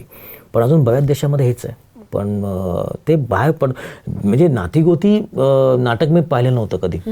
पण जेव्हा कच्चा लिंबूत काम करायला सुरुवात केली तर मला एकच गोष्ट माहिती होती, जी प्रसादने सांगितली होती की हा माणूस माणसाला झोप खूप कमी आहे. हा दिवसा मुलासोबत असतो, कारण दिवसा बायको काम करते आणि रात्री स्वतः कामाला जातो, त्याची झोप खूप कमी आहे. त्यामुळे मी फक्त एकच विचार केला की हा तो जो झोपेचा आपण म्हणतो ना एक थकवा येतो माणसामध्ये, तो झोपेपेक्षा जास्त सतत तो मुलासोबत राहणं, त्याची काळजी घेणं, आजूबाजूचे लोक काय म्हणतात ते ऐकणं, त्याच्याबद्दल पुन्हा त्याच्यामध्ये पॉझिटिव्ह राहून काम करणं, ह्याचा जो एक थकवा येतो ना, आजूबाजूच्या सगळ्या समाजाचा जो थकवा येतो ना, की आपण आपल्या मुलाची काळजी घेत असतो, भले तो स्पेशल चाइल्ड असेल पण माझ्याकडे तो चाइल्ड आहे, त्याची आपण काळजी घेता तर आजूबाजू लोक ज्या पद्धतीने एक परिस्थिती क्रिएट करतात त्याचा जो एक थकवा आलेला असतो तो थकवा आणि रिअल फिजिकल थकवा हा अचीव करण्यासाठी मी ॲक्च्युली झोपायचो ना त्यावेळी जागा कायम असा आणि असं तो एक आला होता तो थकवा असा म्हणजे तो एक त्या बॉडी लँग्वेजमध्ये सुद्धा तो आला होता आणि सगळं ते खूप अमेझिंग एक्सपिरियन्स होता तो काम करणं. मला आठवतं आहे सेम वडील प्रीमियरला नाही आले आणि 3-4 दिवसानंतर एकटे गेले सिनेमा बघायला आणि सोबत मागे मला वाटतं कोणती माझ्या ओळखीचं काही मुलं बसली होती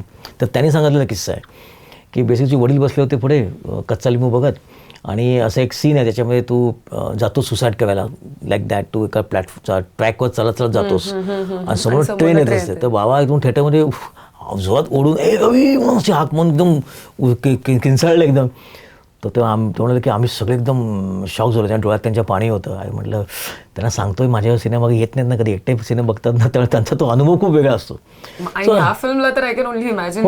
आणि ती पोचपावती असते ना की तुमच्या वडिलांना वाटणं की पोरगा खरंच चाललंय सुसाईड करायला तर आय थिंक या आणि खूप आनंद झाला त्या म्हणजे मला तर प्रसादने ॲक्च्युअली सांगितलंच नव्हतं की तुझ्या समोर कोण कोण आहेत.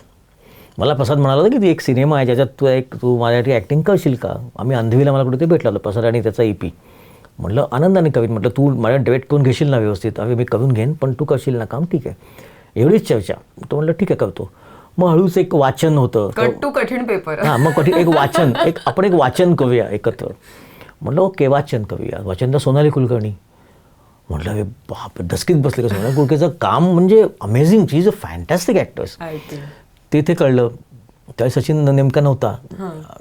नंतर एक सेकंड रिडिंगला मी असं पाहिलं तर सचिन खेडेकर आहे आणि नंतर कळलं की आनंद महादेवन पण सिनेमामध्ये आहेत माझ्या मित्राचा रोल करता. आम्ही म्हटलं तुम्ही काय विचार केला आहे हे 4 मोठ्याचे बुरुज तुम्ही उभे करताय मध्ये तर त्यात तुम्ही मनामध्ये ठेवणार होईल चांगलंच काम होईल माझ्याकडनं कारण बाजूला पण काय आहे म्हटलं की अगेन अस्वस्थता एक अनकम्फर्टनेस की होईल की नाही आपल्याकडनं त्यातून मला वाटतं माझ्याकडनं ते काम झालं. अदरवाईज कम्फर्टेबल असं नसतं झालं एखादा असा टपोवी गँग कसं असतं तुला कॉमेडी तर आय डोंट थिंक ते तसं काम झालं असतं.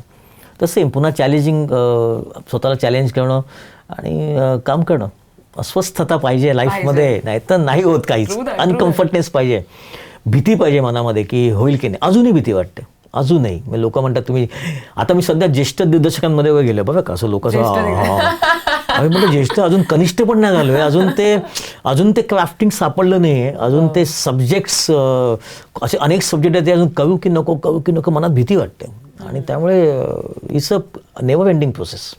राईट 100%. आणि या सगळ्याच फिल्म्स ज्यांच्याबद्दल आपण आता बोलतोय जसं तुम्हाला करताना मे बी ती अस्वस्थता येत होती बघणाऱ्यासाठी पण तो अस्वस्थ करणारा अनुभव आहे. आणि मला असं वाटतं या काही फिल्म्स आहेत ज्यांनी एक ऑडियन्स म्हणून पण हा माइंडसेट ब्रेक केला की फिल्म म्हणजे फक्त जा आणि at the end emotion feel गुडच पाहिजे आणि only that justifies as entertainment. हे ह्याच्या पुढे जाऊन एक अशी फिल्म जी अनेक दिवस तुमच्यासोबत राहील काहीतरी तुम्हाला होईल जे तुम्ही नाही सांगू शकणार. Something is there. आता ऍट द मोमेंट जसं ज्या पद्धतीचा प्रेक्षक आहे सर तुम्हाला काय वाटतं की कोणते विषय डायजेस्ट करू शकतात ती कपॅसिटी आहे नाही आहे बदललाय पॉझिटिव्हली बदललाय की अजून तिथेच आहे. मला वाटतं आता क्राफ्टिंग डिफिकल्ट झालंय कारण ऑडियन्सला सिम्प्लिसिटी पाहिजे. ओके. कारण तू आता बघशील ना ज्या गोष्टी लोकांना आवडतात की लोक ज्या गोष्टींमध्ये प्रचंड प्रेम करतात त्या गोष्टी खूप सिम्पल आहेत. म्हणजे आता मराठीत चाललेले सिनेमा म्हणून बघूया फॉर एक्झाम्पल बाई पण भावी देवा सिनेमाचं एक्झाम्पल घेऊ. अत्यंत सिम्पल गोष्ट आहे. प्रत्येक घरांमध्ये प्रत्येक बहिणींना वाटत असतं सगळं एकत्र येऊन काहीतरी करूया. सोपी सिम्पल गोष्ट आहे बघ पण ती गोष्ट कन्सिव्ह करणं आणि ती गोष्ट लोकांसमोर आणण्याचं डिफिकल्ट टास्क. कारण बऱ्याचदा कसं होतं आपण एखाद्या गोष्टीचा विचार करतो आपण असा विचार करतो की असं कधी जगाने कधी केलंच नाही आयुष्यामध्ये असं नाही आहेत. अशी गोष्टी करा जी लोकांना माहिती आहे पण ती करताना ती अशा पद्धतीने करा की लोकांना वाटतं वाव यार म्हणजे मला हे माहिती आहे पण मला हे सुचलं नाही करायला. तर आता वेळ असा नाही की तू पंचायतचा का तू वेबसिरीज बघ अत्यंत सिम्पल आहे. लोकांनी डोक्यावर घेतले ती वेबसिरीज का कारण ती खूप सिम्पल आहे पण ती सिम्पल गोष्ट करणं खूप डिफिकल्ट आहे. ती अचीव करणं ती लिहिणं कारण बऱ्याचदा असं असतं डायरेक्टर म्हणून किंवा लेखक म्हणून असं वाटतं की देखो मी 4 तावे तोडके लावूंगा ऐसा लिखूंगा ऐसी हेवी भाषा आणि असं काहीतरी एक असं वेगळं वर्ल्ड लोकांना दाखवून जे कोणी पाहिलं नाही असं नाही आहे. लोकांना पाहायचं जे त्यांनी अनुभवलं आहे. लोकांना पाहायचं की या माझ्यासोबत हे होतं आहे ते कोणीतरी दाखवा कोणीतरी आमचा आवाज बना कोणीतरी ते लोकांपर्यंत येऊ दे. सो मला असं वाटतं आत्ता वर्ल्ड वाईड मी आता ज्या अमेझिंग गोष्टी बघतोय ना, ते मला वाटतं असं वाटतं त्या खूप सिम्पल गोष्टी आहेत ज्या लोकांनी ऑलरेडी अनुभवल्या आहेत.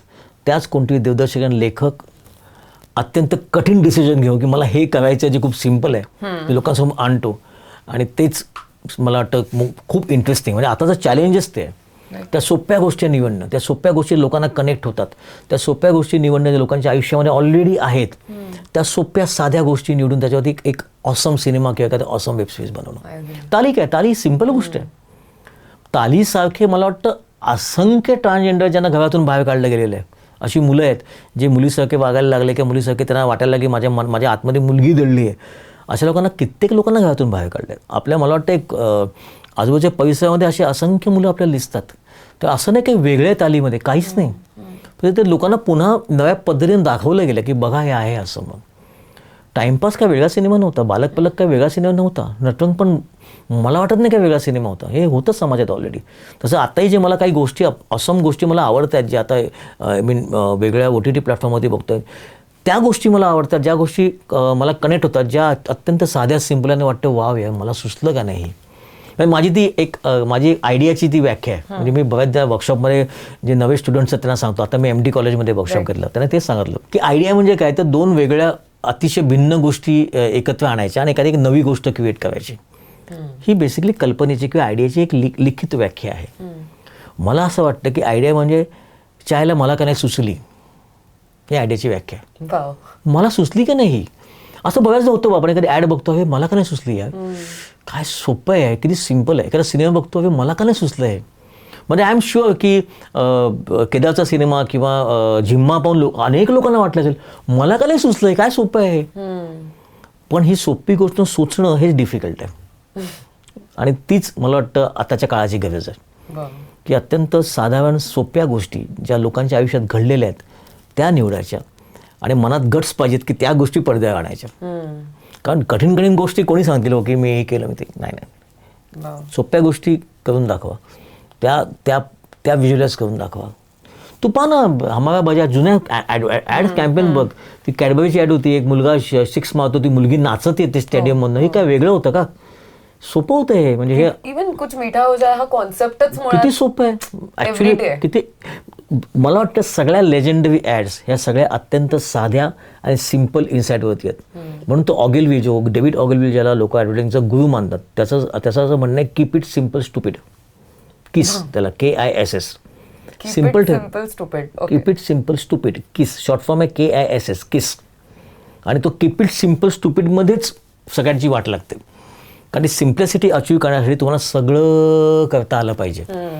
प्रत्येक गोष्टीत तुम्हाला क्राफ्टिंग माहिती असलं पाहिजे, तरच तुम्ही त्याला सिम्प्लिस्टिकली अचीव करू शकता. जो अत्यंत उत्तम मूर्तिकार आहे तोच उत्तम सिम्पल मूर्ती बनवू शकतो. जो ॲबस्ट्रॅक्ट साधा फक्त शेप पण सुद्धा आपल्याला तो बैल आहे कळतो की हा बैल आहे, हा हत्ती आहे, बरं त्याचा आकार अमूर्त असेल पण त्या माणसाला तो आकार माहिती आहे, तेव्हा तो ती सिम्प्लिसिटी अचीव करू शकतो. पिकासो जगातले सर्वोत्तम बेस्ट ॲबस्ट्रॅक्ट पेंटिंग करू शकतो, कारण त्याला रिअलिस्टिक पेंटिंग माहिती आहे काय ते, तर तो ॲबस्ट्रॅक्टला जाऊ शकतो. तसंच आहे ते बेसिकली.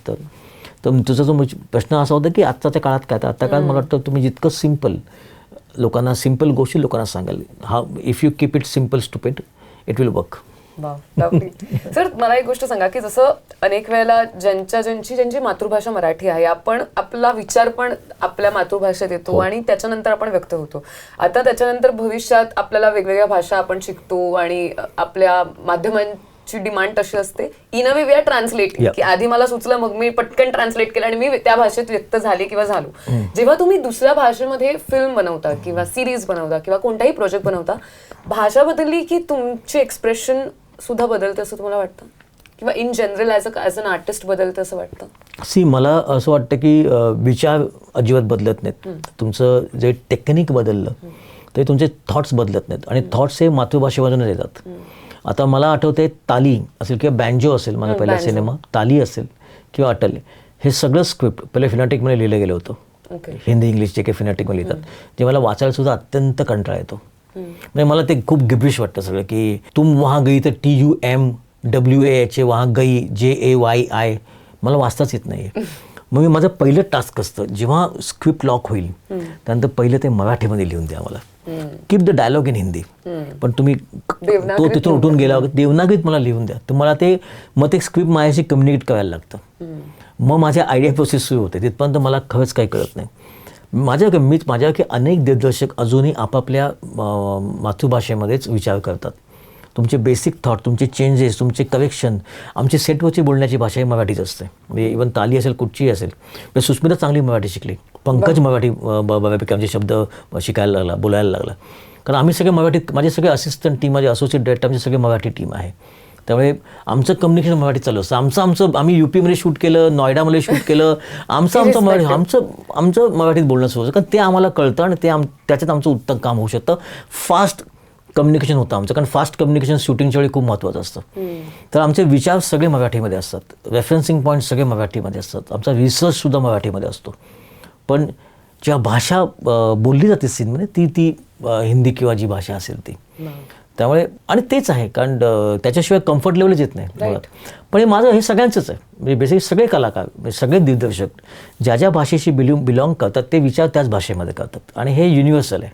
म्हणजे हे माझं काही स्पेशल असं काही नाही, हे युनिव्हर्सल. मी सगळ्यांची पाहिलं की ते विचार त्यांचा त्याच भाषेमध्ये असतो. आणि मग इरिस्पेक्टिव्ह ऑफ व्हॉट एव्हर भाषा नंतर वापरली जाते. फक्त जॉग्राफी. आता फॉर एक्झाम्पल अटलची जॉग्राफी बऱ्याचदा बलरामपूर जे UP मध्ये आहे, नेपाळच्या बॉर्डरला गाव आहे, तिथे त्यांचं पहिलं इलेक्शन झालं होतं वगैरे. मग त्यासाठी बलरामपूरला जायचं, तिथल्या लोकांचा अभ्यास करायचा, तिथल्या चालीरीतींचा अभ्यास करायचा, तिथल्या लोकांचे कॉस्ट्युम्स काय असतात, तर त्याचा अभ्यास डेफिनेटली होतो. म्हणजे जसे लोकेशन बदलतं, जी घटना कुठे घडते, म्हणजे एखादी घटना MPत घडत असेल ना, तर भले मी विचार मराठीमध्ये करत असू, पण एखादी घटना जे MPत घडत असेल तर मला तिथल्या लोकांचा, तिथल्या भाषेचा, तिथल्या चालीरीतीचा याचा अभ्यास केला पाहिजे. असं नाही की मग कधी वेगळं होईल. मी न्यूयॉर्कला शूट करत असेल, एखादी गोष्ट न्यूयॉर्कमध्ये घडते, तर मला न्यूयॉर्कच्या गोष्टीचा अभ्यास केला पाहिजे. तर ते का फक्त विचार जो आहे बेसिक तो मराठीमध्ये असतो. राईट. सर, पण आता विचारांवरूनच मला विचारायचं आहे की being someone from JJ school of arts आणि ती पूर्ण आर्टिस्टिक बॅकग्राऊंड असल्यामुळे जेव्हा तुम्हाला कोणताही विचार येतो, कोणतीही कल्पना येते, जसं तुम्ही मगाशी त्याची व्याख्या सांगत होतात, ती तुम्हाला काय होतं? म्हणजे चित्रात दिसतं, कलरमध्ये दिसतं, शब्दात दिसतं, की it is abstract? What is it? Graphic poster दिसतं मला. पोस्टर दिसतं, ग्राफिक पोस्टर दिसतं मला. त्याचं मला टीजर दिसायला लागतं. टीजर कसं असेल, म्हणजे आम्ही इव्हन पोस्टरमध्ये सुद्धा कॅम्पेन सुद्धा आपल्याला टीजर करतो, मग पोस्टर ते दिसायला सुरुवात होते सुरुवातीला. आणि ते किती एक्साइटिंग असेल, ते किती इंटरेस्टिंग असेल, त्याच्यावरती माझं असतं की मग माझं ट्रीटमेंट नोट काय असेल, की ट्रीटमेंट काय म्हणजे for example Natrang was never made for the old people. म्हणजे तमाशाचा ऑडियन्स जरी 35+ 40+ मेल असेल, तमाशाचा ऑडियन्स जो आहे तो मेल 35-40+ हा मेन टार्गेट ऑडियन्स आहे. तर मी जेव्हा पोस्टर करत होतो तर 35-40 करताना जे वेगळेच रंगबिंग यायला लागले, कंटाळायला लागला. मग म्हटलं मॉडर्न मुलं कधी बघणार, मग मुलींना आवडलं पाहिजे ना. आताच्या माझ्या डोंबिवली, ठाणा, कल्याण, पुणा यातल्या जे यंगस्टर मुली आहेत, ज्या आपल्या महाराष्ट्रातल्या सिटीतल्या मुली आहेत, त्यांना आवडलं पाहिजे सिनेमा. कारण तमाशा म्हटलं की त्यांना आधी असं होतं की नाही, 2-3च गाणी होती आपल्याकडे, बुगडी माझी, सांडली वगैरे, 3-4 गाणीची त्याच्या मुलं परफॉर्म करायची, यंग मुलं, अदरवाईज नाहीच. मग त्यांना आवडला पाहिजे. तर माझा नटरंगचा टार्गेट पर्सन हा मेल आणि फिमेल दोघे अराउंड 20-21 इयर्स ओल्डचे होते. तर माझं पोस्टर मी त्यांच्यासाठी केली, कलर स्कीम त्यांच्यासाठी वापरली. मग त्याच्यावर गाणी तशी आली की ज्यांना आवडतील. तर त्याच्यामुळे एक पोस्टर जेव्हा करतो ना, असं it's not just a piece of art, it's not less 30-40 size. त्याच्यामध्ये बराच विचार असतो. ते आपण हे कोणासाठी करतोय, त्या मुलांची आवडती रंगसंगती कुठची आहे, त्यांना म्युझिक आवडतं का, मग त्यात म्युझिक नटरंग कादंबरीत म्युझिक नाहीच आहे ना. म्हणजे ॲक्च्युली नटरंग विदाउट म्युझिक सुद्धा तेवढाच वर्क झाला असता, पण म्युझिकमुळे तो अजून जास्तीत जास्त लोकांपर्यंत पोहोचला. आणि हे सगळे जे थॉट्स येतात, तर हे बेसिकली आपण एखादा पोस्टर करतो त्यातनं कळतं की ह्याच्यात संगीत किती आलं पाहिजे, याच्यामध्ये कलर स्कीम काय पाहिजे. म्हणजे नटरंग ऑलमोस्ट अख्खा नटरंग येलो टोबॅको कलर स्कीममध्ये केला होता, गोल्डन. कारण मला असं वाटतं की तमाशा, आपण कुठेतरी असं वाटलं तमाशा ही आपली सोनेरी परंपरा आहे, तमाशा. हां, तर तिथून तो अख्खा नटरंग सिनेमाच गोल्ड कलरमध्ये शूट केला. त्यामुळे तो कस that's a beauty of tamasha. तो it's like a golden folk art of Maharashtra. तर अख्खा तो गोल्डमध्ये गेला शूट. तर ते सगळं त्या याच्यामध्ये. आणि माझं फोटे ते जेव्हा एखादा लेखक दिग्दर्शक होतो तेव्हा तो लेखक एक स्ट्रॉंग पेपरवरती काय उतरलं आहे प्रत्येक सीन, त्यातली वाक्य, त्यातनं त्याला तो सिनेमा दिसत जातो. एखादा ॲक्टर जेव्हा डायरेक्टर होतो त्याला परफॉर्मन्सेस त्याला खुणावत असतात. तसं मी एक ग्राफिक डिझायनर आहे, तर मला बेसिक त्याची कलर स्कीम, त्याच्यामध्ये तर काय दिसेल, त्याचा टार्गेट ऑडियन्स काय आहे हे जास्त खुणावत असतं. तर प्रत्येकाची एक्सपर्टी असते ना, प्रत्येकजण त्याच्या फर्स्ट त्याचा हे तेच असतं की त्या चष्म्यातनं तो सिनेमा कसा दिसतोय.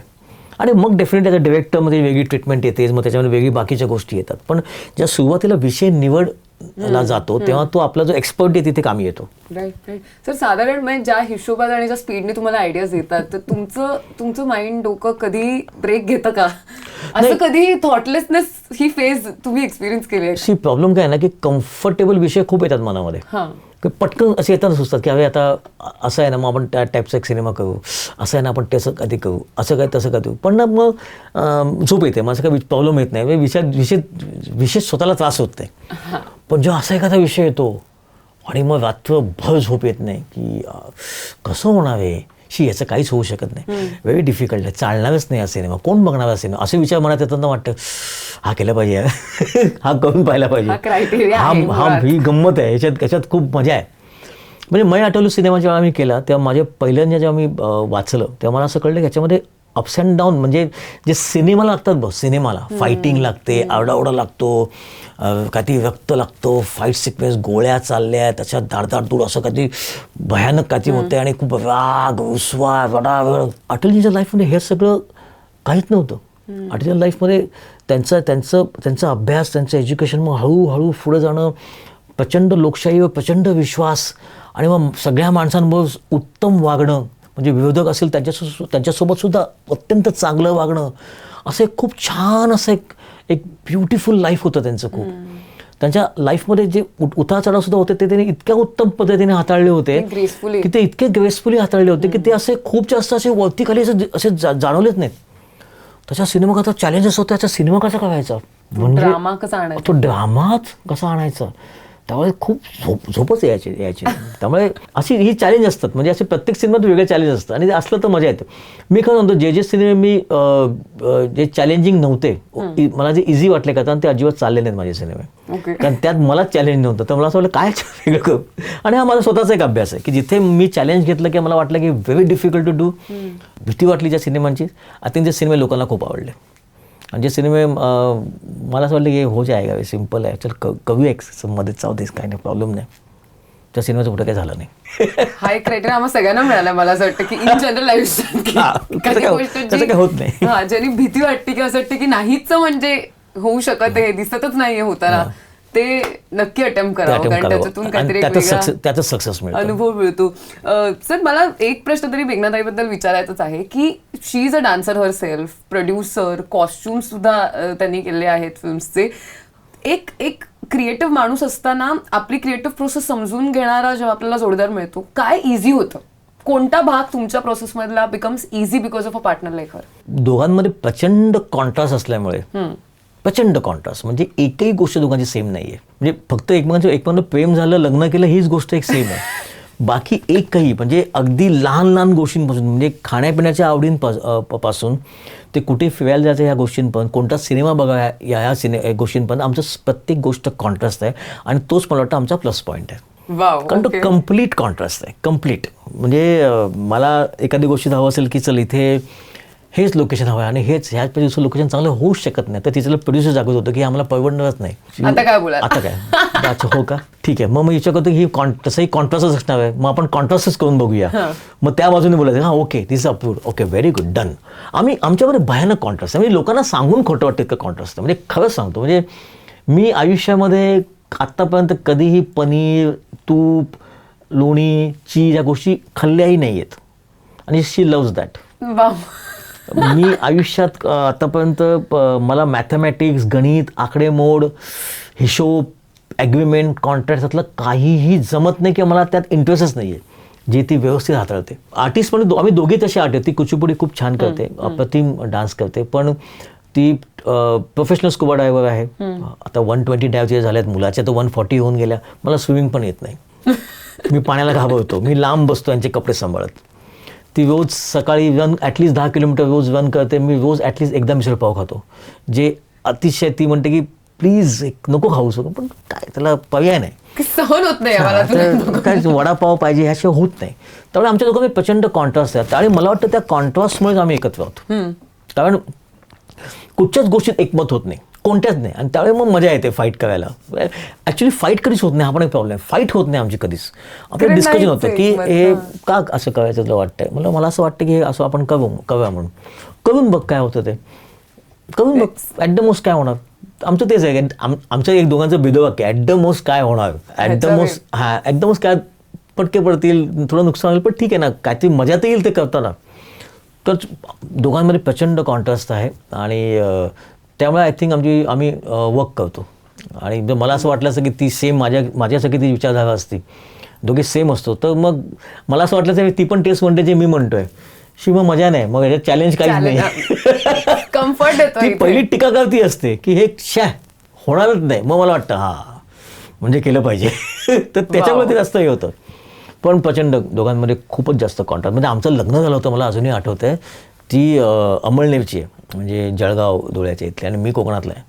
विचार कर, त्यांच्याकडे सगळे एज्युकेटेड लोक आहेत आणि त्याचे वडील बँकेत मोठे अधिकारी होते, आमचे वडील मिल वर्कर.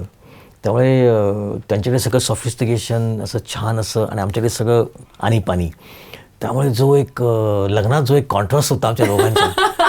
मला वाटतं गाडीतून त्यांच्या काहीतरी लग्नाच्या हॉलला निघाले होते, कारण मुलींचे रिच्युअल्स आधी होतात त्यांचे काही होम बिम जे असतात ते.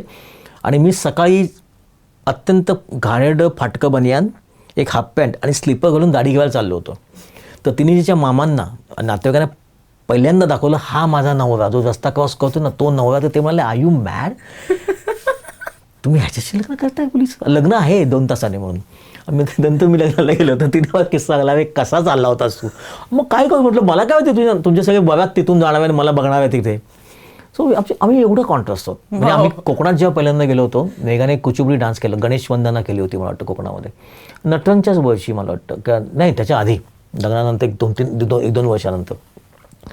त्यावेळी आमच्या गावी शिव्या म्हणजे फुलस्टॉप किंवा स्वल्पव्याम असं असं ना, की कॅज्युअली असं असतं ना. त्यावेळी तिने ते डान्स केल्यानंतर जे गावचे आमच्या लोक येऊन त्यांनी जे काही कौतुक केलं, त्या प्रत्येक कौतुकात जे 1-2 अशी एक छान अशी एक शिवी होती जी आता देऊ शकत नाही मी होते. तर तिचे आईवडील असं होते की ह्यांना आवडला डान्स की नाही आवडला. तर माझे वडील नाही म्हणाले की नाही हे प्रचंड आवडला, ही खूण आहे. ही खूण आहे. ज्याची शिवी आली म्हणजे त्यांचं म्हणणं की वाव एवढा आवडला आहे. तर आमच्यामध्ये एवढा कॉन्ट्रास्ट आहे. त्यामुळे मला आठवतं त्यांच्या घरी जेव्हा मी पहिल्यांदा अमळनेरला गेलेलो जेवायला, तेव्हा त्यांच्याकडे जावयाला पंत म्हणतात. अगं बाई. तर माझ्यासाठी ते अखंड असं एक मोठं डायनिंग टेबल सजवलं गेलं होतं. त्याच्यामध्ये मग पुरणपोळ्या, अमुक प्रत्येक गोष्टीमध्ये त्यांच्याकडे स्वतःचा गोठा, तिकडे जाऊन सगळं प्रत्येक गोष्टीत ते तूप मी काहीच खाल्लं नाही. मी त्याला म्हटलं हळूच एक काम करशील का, ते काय थोडी बटाट्याची भाजी बनव ना आणि थोडं साधं वरण दे ना मला. तर ते सगळे म्हणाले की पंत चिडले की काय, त्यांना जेवण आवडलं नाही काय. मी म्हणते असं काही नाही, ते यातलं काहीच खात नाहीत, त्यांना साधं वरण भात द्या, ते he will be more than happy.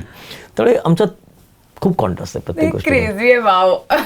लाईफच comedy आहे आमचं प्रचंड. त्यामुळे त्यात काय विचारूच नका. म्हणजे आमच्या दोघांमध्ये पुस्तक होईल की कसं 2 परस्पर दुभावाची माणसं पण अपोजिट अट्रॅक्शन. त्यामुळे आमचे नॉर्थ पोल साऊथ पोलच आहे, त्यामुळे एकदम घट्ट होत. त्यामुळे प्रॉब्लेम नाही काय. क्रेझी पण छान आहे. ह्याच्यावरती एक वेगळं सेशन होऊ शकतं. हे असे किस्से फक्त आम्हाला जाणून घेतात की कॉन्ट्रास्ट म्हणजे किती कॉन्ट्रास्ट असू शकतं, ह्याची काय लिमिट आहे. मी बोललो मला उजवीकडे जायचं, ती नक्की म्हणा मला डावीकडेच जायचं. मी म्हटलं आज आपल्या ह्या रेस्टॉरंटला जायचं नाही, फालतू रेस्टॉरंट आपल्या इथे जायचं. मग आम्ही तिथे नाही तिथे, आम्ही मधल्या रेस्टॉरंटला जातो. त्यामुळे हे नॉर्मल आहे आमचं. हे नॉर्मल आहे. सर थोडंसं मला मराठी फिल्म्सकडे यायचं आता, की तुम्ही प्रोड्यूस केलेली आहे, फिल्म डिरेक्टर आहात, लेखक आहात आणि खूप छान ऑडियन्स सुद्धा आहात. म्हणजे मी खूप अनेक फिल्म्स तुम्हाला बघताना बघते, त्याच्याबद्दल लिहिताना बोलताना व्यक्त होताना बघते. त्या दिवशी प्रियदर्शन जाधव सर आलेले आणि ते म्हणाले बोलता बोलता की सगळ्यांनी एकत्र येऊन मध्ये मध्ये डिस्कस करण्याची गरज आहे की नक्की लूप होल्स कुठे आहेत. म्हणजे इन्क्लुडिंग स्टुडिओवाली माणसं, डिरेक्टर्स, प्रोड्युसर्स किंवा सगळेजण त्यांनी एकत्र येऊन हा चर्चेचा विषय मध्ये मध्ये असं झाला पाहिजे, असे सेशन झाले पाहिजे जिथे आपण शोधू की नक्की नाही चालत आहे तर काय प्रॉब्लेम आहे. तर तुम्हाला असं वाटतं का, तुम्हाला ही गरज वाटते का ऍट दिस पॉइंट की आपल्या इंडस्ट्रीमधल्या लोकांनी एकत्र येऊन ह्या चर्चा करायला पाहिजेत, त्या होत आहेत का इन द फर्स्ट प्लेस? खूप कमी होत आहेत सध्या. आणि मला असं वाटतं की म्हणजे hats off to Mahesh Manjrekar. म्हणजे genuinely is a only Marathi director producer त्याने तो अटेम्प्ट केला होता मिक्तामधनं. त्याने तो अटेम्प्ट केलेला की 300 लोकांना मराठी लोकांना एकत्र इंटरनॅशनली कुठेतरी घेऊन जाणं. तिकडे सेमिनार्स व्हायचे जिथे सगळे मराठी लोक एकमेकांशी बोलायचे. मला आठवते की त्याच्यानंतर इन्फा सुरू झालं होतं तेव्हाही ह्या चर्चा व्हायच्या. आम्ही सगळे एकत्र जायचो कुठेतरी आणि मग जाता येता बोलता बोलता अनेक विषयांवर डिस्कशन व्हायचं. तू सध्या काय करतोयस, अरे हे करतोयस का, मग कोण प्रोड्युसर अच्छा त्याचे प्रोड्युसर आहेत का, काय तुझं किती COP आहे वगैरे, असं डिस्कशन सगळं व्हायचं. पण मिक्ता आणि इन्फा बंद झाल्यानंतर ना हल्ली हे डिस्कशन होतच नाही. There is not a single platform. म्हणजे मराठी चित्रपट महामंडळ आहे पण मराठी चित्रपट महामंडळाने आतापर्यंत मराठी कलाकारांचा कधी असं एकत्र मेळावा केल्याचं माझ्या ऐकिवात नाही आहे की चला सगळ्यांना एकत्र कुठेतरी बोलून काहीतरी एक डिस्कशन करावं. डिस्कशन सांगून डिस्कशन होत नाही. मी नेहमी म्हणतो की तुम्ही एखादं चर्चासत्व ठेवलं त्यात काही चर्चा होत नाही. सगळ्यात 2-3च कुठेतरी घेऊन जा. तिथे जाता येता उठता बसता जे डिस्कशन होतं ते खरं डिस्कशन आहे. कारण ते खूप कॅज्युअल असतं आणि खरं असतं. कारण एक तुम्ही एखादा विषय दिला मराठी सिनेमाची वाटचाल, काही डिस्कशन होणार नाही. मला आठवते ठाण्यामध्ये मराठी चित्रपटाचं भवितव्य नावाचं एक चर्चासत्र आयोजित केलं गेलं होतं जिथे मी, महेश लिमये, निखिल साने आणि गणेश मतकरी आम्हाला बोलवलं गेलं होतं. ऑडियन्समध्ये फक्त 4 माणसं बसली होती आणि स्टेजवरती आम्ही 4 होतो. आम्ही एकमेकांशी गप्पा मारल्या निघून गेलो. हा फॅक्ट आहे. त्यामुळे असं चर्चासत्र ऑर्गनाईज करून काहीही होणार नाही. It has to be informal. एक 50-100 लोकांचं मानविक घेऊन जायचे. म्हणजे मी ऐकलं की त्यांना त्याच्यात खूप नुकसान झालं आर्थिक या सगळ्या गोष्टींमध्ये. कारण ते अरेंज करणं एवढं सगळं अरेंज करणं is not easy. It's not easy but he attempted that because he understand की जेव्हा एकमेकांमध्ये डिस्कशन होईल आणि तो खरं तो टाईम बघ आहे जेव्हा मिक्ता व्हायचा that's a golden time of Marathi cinema. Marathi सिनेमाने त्यावेळी पहिल्यांदा 20 करोड, 25 करोड, 30 करोड, 40 करोडचे आकडे त्यावेळी त्या 3-4 वर्षात क्रॉस केलेत बघा. ज्यावेळी सगळी लोक एकत्र जायची म्हणजे मजा व्हायची, मस्ती व्हायची, गंमत सगळी व्हायची पण एकत्र होते याचा अहसास पण व्हायचा. त्याचं एक कळायचं का आपण सगळे एकत्र आहोत म्हणून. आणि ते खूप अमेझिंग होतं. आणि आय थिंक 2018 नंतर काहीच झालं नाही आहे. म्हणजे लॉकडाऊन नंतर तर लोक आपापलं काम करत आहेत. सिनेमाच्या प्रीमियरला बोलवतात, भेटतो आम्ही एकमेकांना. पण आपण म्हणतो ना की ते जे एकत्र काम करण्याची जी एक मजा होती ना, एक इंडस्ट्रीचा जो फील होतो तो नाही आहे आता. आता बजन हिंदीत पण काम करतात. आणि एक अशी अफवा आहे, ग्रुपिझमची अफवा आहे की ग्रुप्स आहेत वगैरे. I don't believe in that frankly. कारण मला जेन्युअनली कुठचाही एखादा चांगला सिनेमा आवडला मग तो मराठी कलाकाराचा असो, तमिळ असो, तेलुगू, मी लगेच शेअर करतो. मी मनापासून तो बघतो, पर्सनल कॉल करतो. आणि मला अजूनही ते इन्स्टावर शेअर करण्यापेक्षा पर्सनल कॉल करणं प्रचंड आवडतं. आणि मी कॉल करून सांगतो की मला हे आवडलं, मला नाही आवडलं आणि खूप इंटरेस्टिंग वाटलं. पण तू राईटली म्हणतेस की जसं दर्शन म्हणाला होता की yes there should be some kind of forums. त्यांनी सगळे एकत्र आले पाहिजेत, बोलले पाहिजेत, होत नाहीत. आणि रायटर्सची वर्कशॉप्स व्हायला हवेत आणि ते एखाद्या अशा बॉडीकडनं व्हायला हवेत जे मराठी कलाकारांची बॉडी आहे. चित्रपट महामंडळ आहे पण काय होतं आहे मला त्यातलं खरंच माहीत नाही. म्हणजे मी चित्रपटाचं नाव रजिस्टर करतो किंवा मला NOC लागते सेन्सॉर, त्याच्या पलीकडे माझं काहीच चित्रपटाचं मला काहीच हे दिसलं नाही की काय होऊ शकतं. अवॉर्ड फंक्शन प्रचंड होत आहेत मराठीमध्ये, प्रचंड खूप अवॉर्ड फंक्शन होतं. पण एकाही अवॉर्ड फंक्शनच्या आधी डिस्कशन किंवा नंतर डिस्कशन किंवा असं काही होतं नाही, नथिंग. तुम्हाला सर खरंच वाटतं का की या अवॉर्ड फंक्शन्समध्ये खरंच फिल्म्स सेलिब्रेट केल्या जातात? नाही मला नाही वाटत अजिबात. मला कारण अवॉर्ड फंक्शन हे बेसिकली त्यांचा एक टाइम स्लॉट असतो, त्याच्या तो 3 तासाचा एक ते सॉफ्टवेअर तयार केलेलं असतं ना. It's a programme. They create a programme out of it. आणि तेच आणि ते काय त्यात चुकीचं काहीच नाही आहे. कारण every channel needs some kind of programme जो विकेंडला नॉर्मली असतो. 2-3 तासाचा कार्यक्रम असतो, त्यात डान्स असतं, गाणं असतं, स्किट असतं आणि मध्ये त्याच्यामध्ये अवॉर्ड्स असतात. So they are creating a programme actually. पण जी डिग्निटी अवॉर्डची असली पाहिजे, जो भव्यता असली पाहिजे ते आधी होते. म्हणजे झी गौरव आधी किती भव्य आणि दिव्य व्हायचा. म्हणजे झी गौरवचे काय इव्हेंट मला अजूनही आठवतात आणि मला तेच इव्हेंट आठवतात. पण त्याच्यानंतरचे मला खरंच काही आठवत नाही आहेत. खूप कमी आहेत जे फ्यू आहेत जे त्यांनी जी डिग्निटी जपली. म्हणजे लाईफटाईम अचिव्हमेंट अवॉर्ड ज्या पद्धतीने झी गौरवमध्ये दिला जायचा ना, त्याला जो एक भव्यता होती त्याच्यामध्ये व्हायला हवे. मोजके झाले ती हरकत नाही. म्हणजे पण म्हणजे स्टेट अवॉर्डला पण ते स्टेटस नाही आहे. हे मला वाईट वाटतं की state award at least state award तरी असं व्हायला हवं की ते महाराष्ट्रातल्या सर्व अवॉर्डपेक्षा सर्वात बेस्ट असायला पाहिजे स्टेट अवॉर्ड. त्याची ते भव्य पटांगणावरती भव्य ग्राउंडवरती व्हायला हवं. त्याचा एक स्वतःचा स्टेटस असायला हवा, कारण स्टेट अवॉर्डची ट्रॉफी त्याचं खूप व्हॅल्यू आहे, त्याची खूप मोठी व्हॅल्यू आहे त्याची, पण होतं नाही समाव. त्यामुळे या सगळ्याच ठिकाणी अशी उदासीनता असल्यामुळे ना समाव असं वाटतं की काय म्हणजे काय चाललंय आजूबाजूला. पण फिल्मच्या मार्केटिंग बद्दल पण तुम्हाला हे जाणवलंय का in the last couple of years, Marathi फिल्म्सच्या मार्केटिंग बद्दल खास करून? मार्केटिंग म्हणजे खूप खूप कमी लोक इनोव्हेटिव्ह मार्केटिंग करतात, खूप कमी लोक. ज्याला मार्केटिंग इनोव्हेटिव्हच पाहिजे ना, तरच मार्केटिंगला म्हणजे पण आता दादरच्या पुलावर आपण चाललोय, 5 जण कोथिंबीर विकतायत, त्यातलं एक जण काहीतरी वेगळी आयडिया आणि वेगळ्या आवाजात ओरडतो, आपण तिकडे जातो आणि कोथिंबीर विकत घेतो. As simple as that. त्यामुळे तुम्ही काय पद्धतीचं मार्केटिंग करता, कारण तेच मार्केटिंग चाललंय. काही फ्रीलान्स मार्केटिंग कंपन्या तयार झाल्यात. सिम्पल असतं त्यांचं म्हणणं, आपण एवढ्याच्या पेपर ॲड घेऊ, आपण एवढ्याच्या टीव्हीवर जाहिराती करू, आपण एवढं सोशल मीडिया करू, झालं मार्केटिंग, तो सिनेमा चालेल. नाही, असं अजिबात होत नाही. एवढं तेच साचेबद्ध मार्केटिंग करून सिनेमा चालत नाही. मार्केटिंगला वेगळं नॉलेज लागतं, त्याचा वेगळा अभ्यास लागतो, त्याचा वेगळा स्टडी लागतो.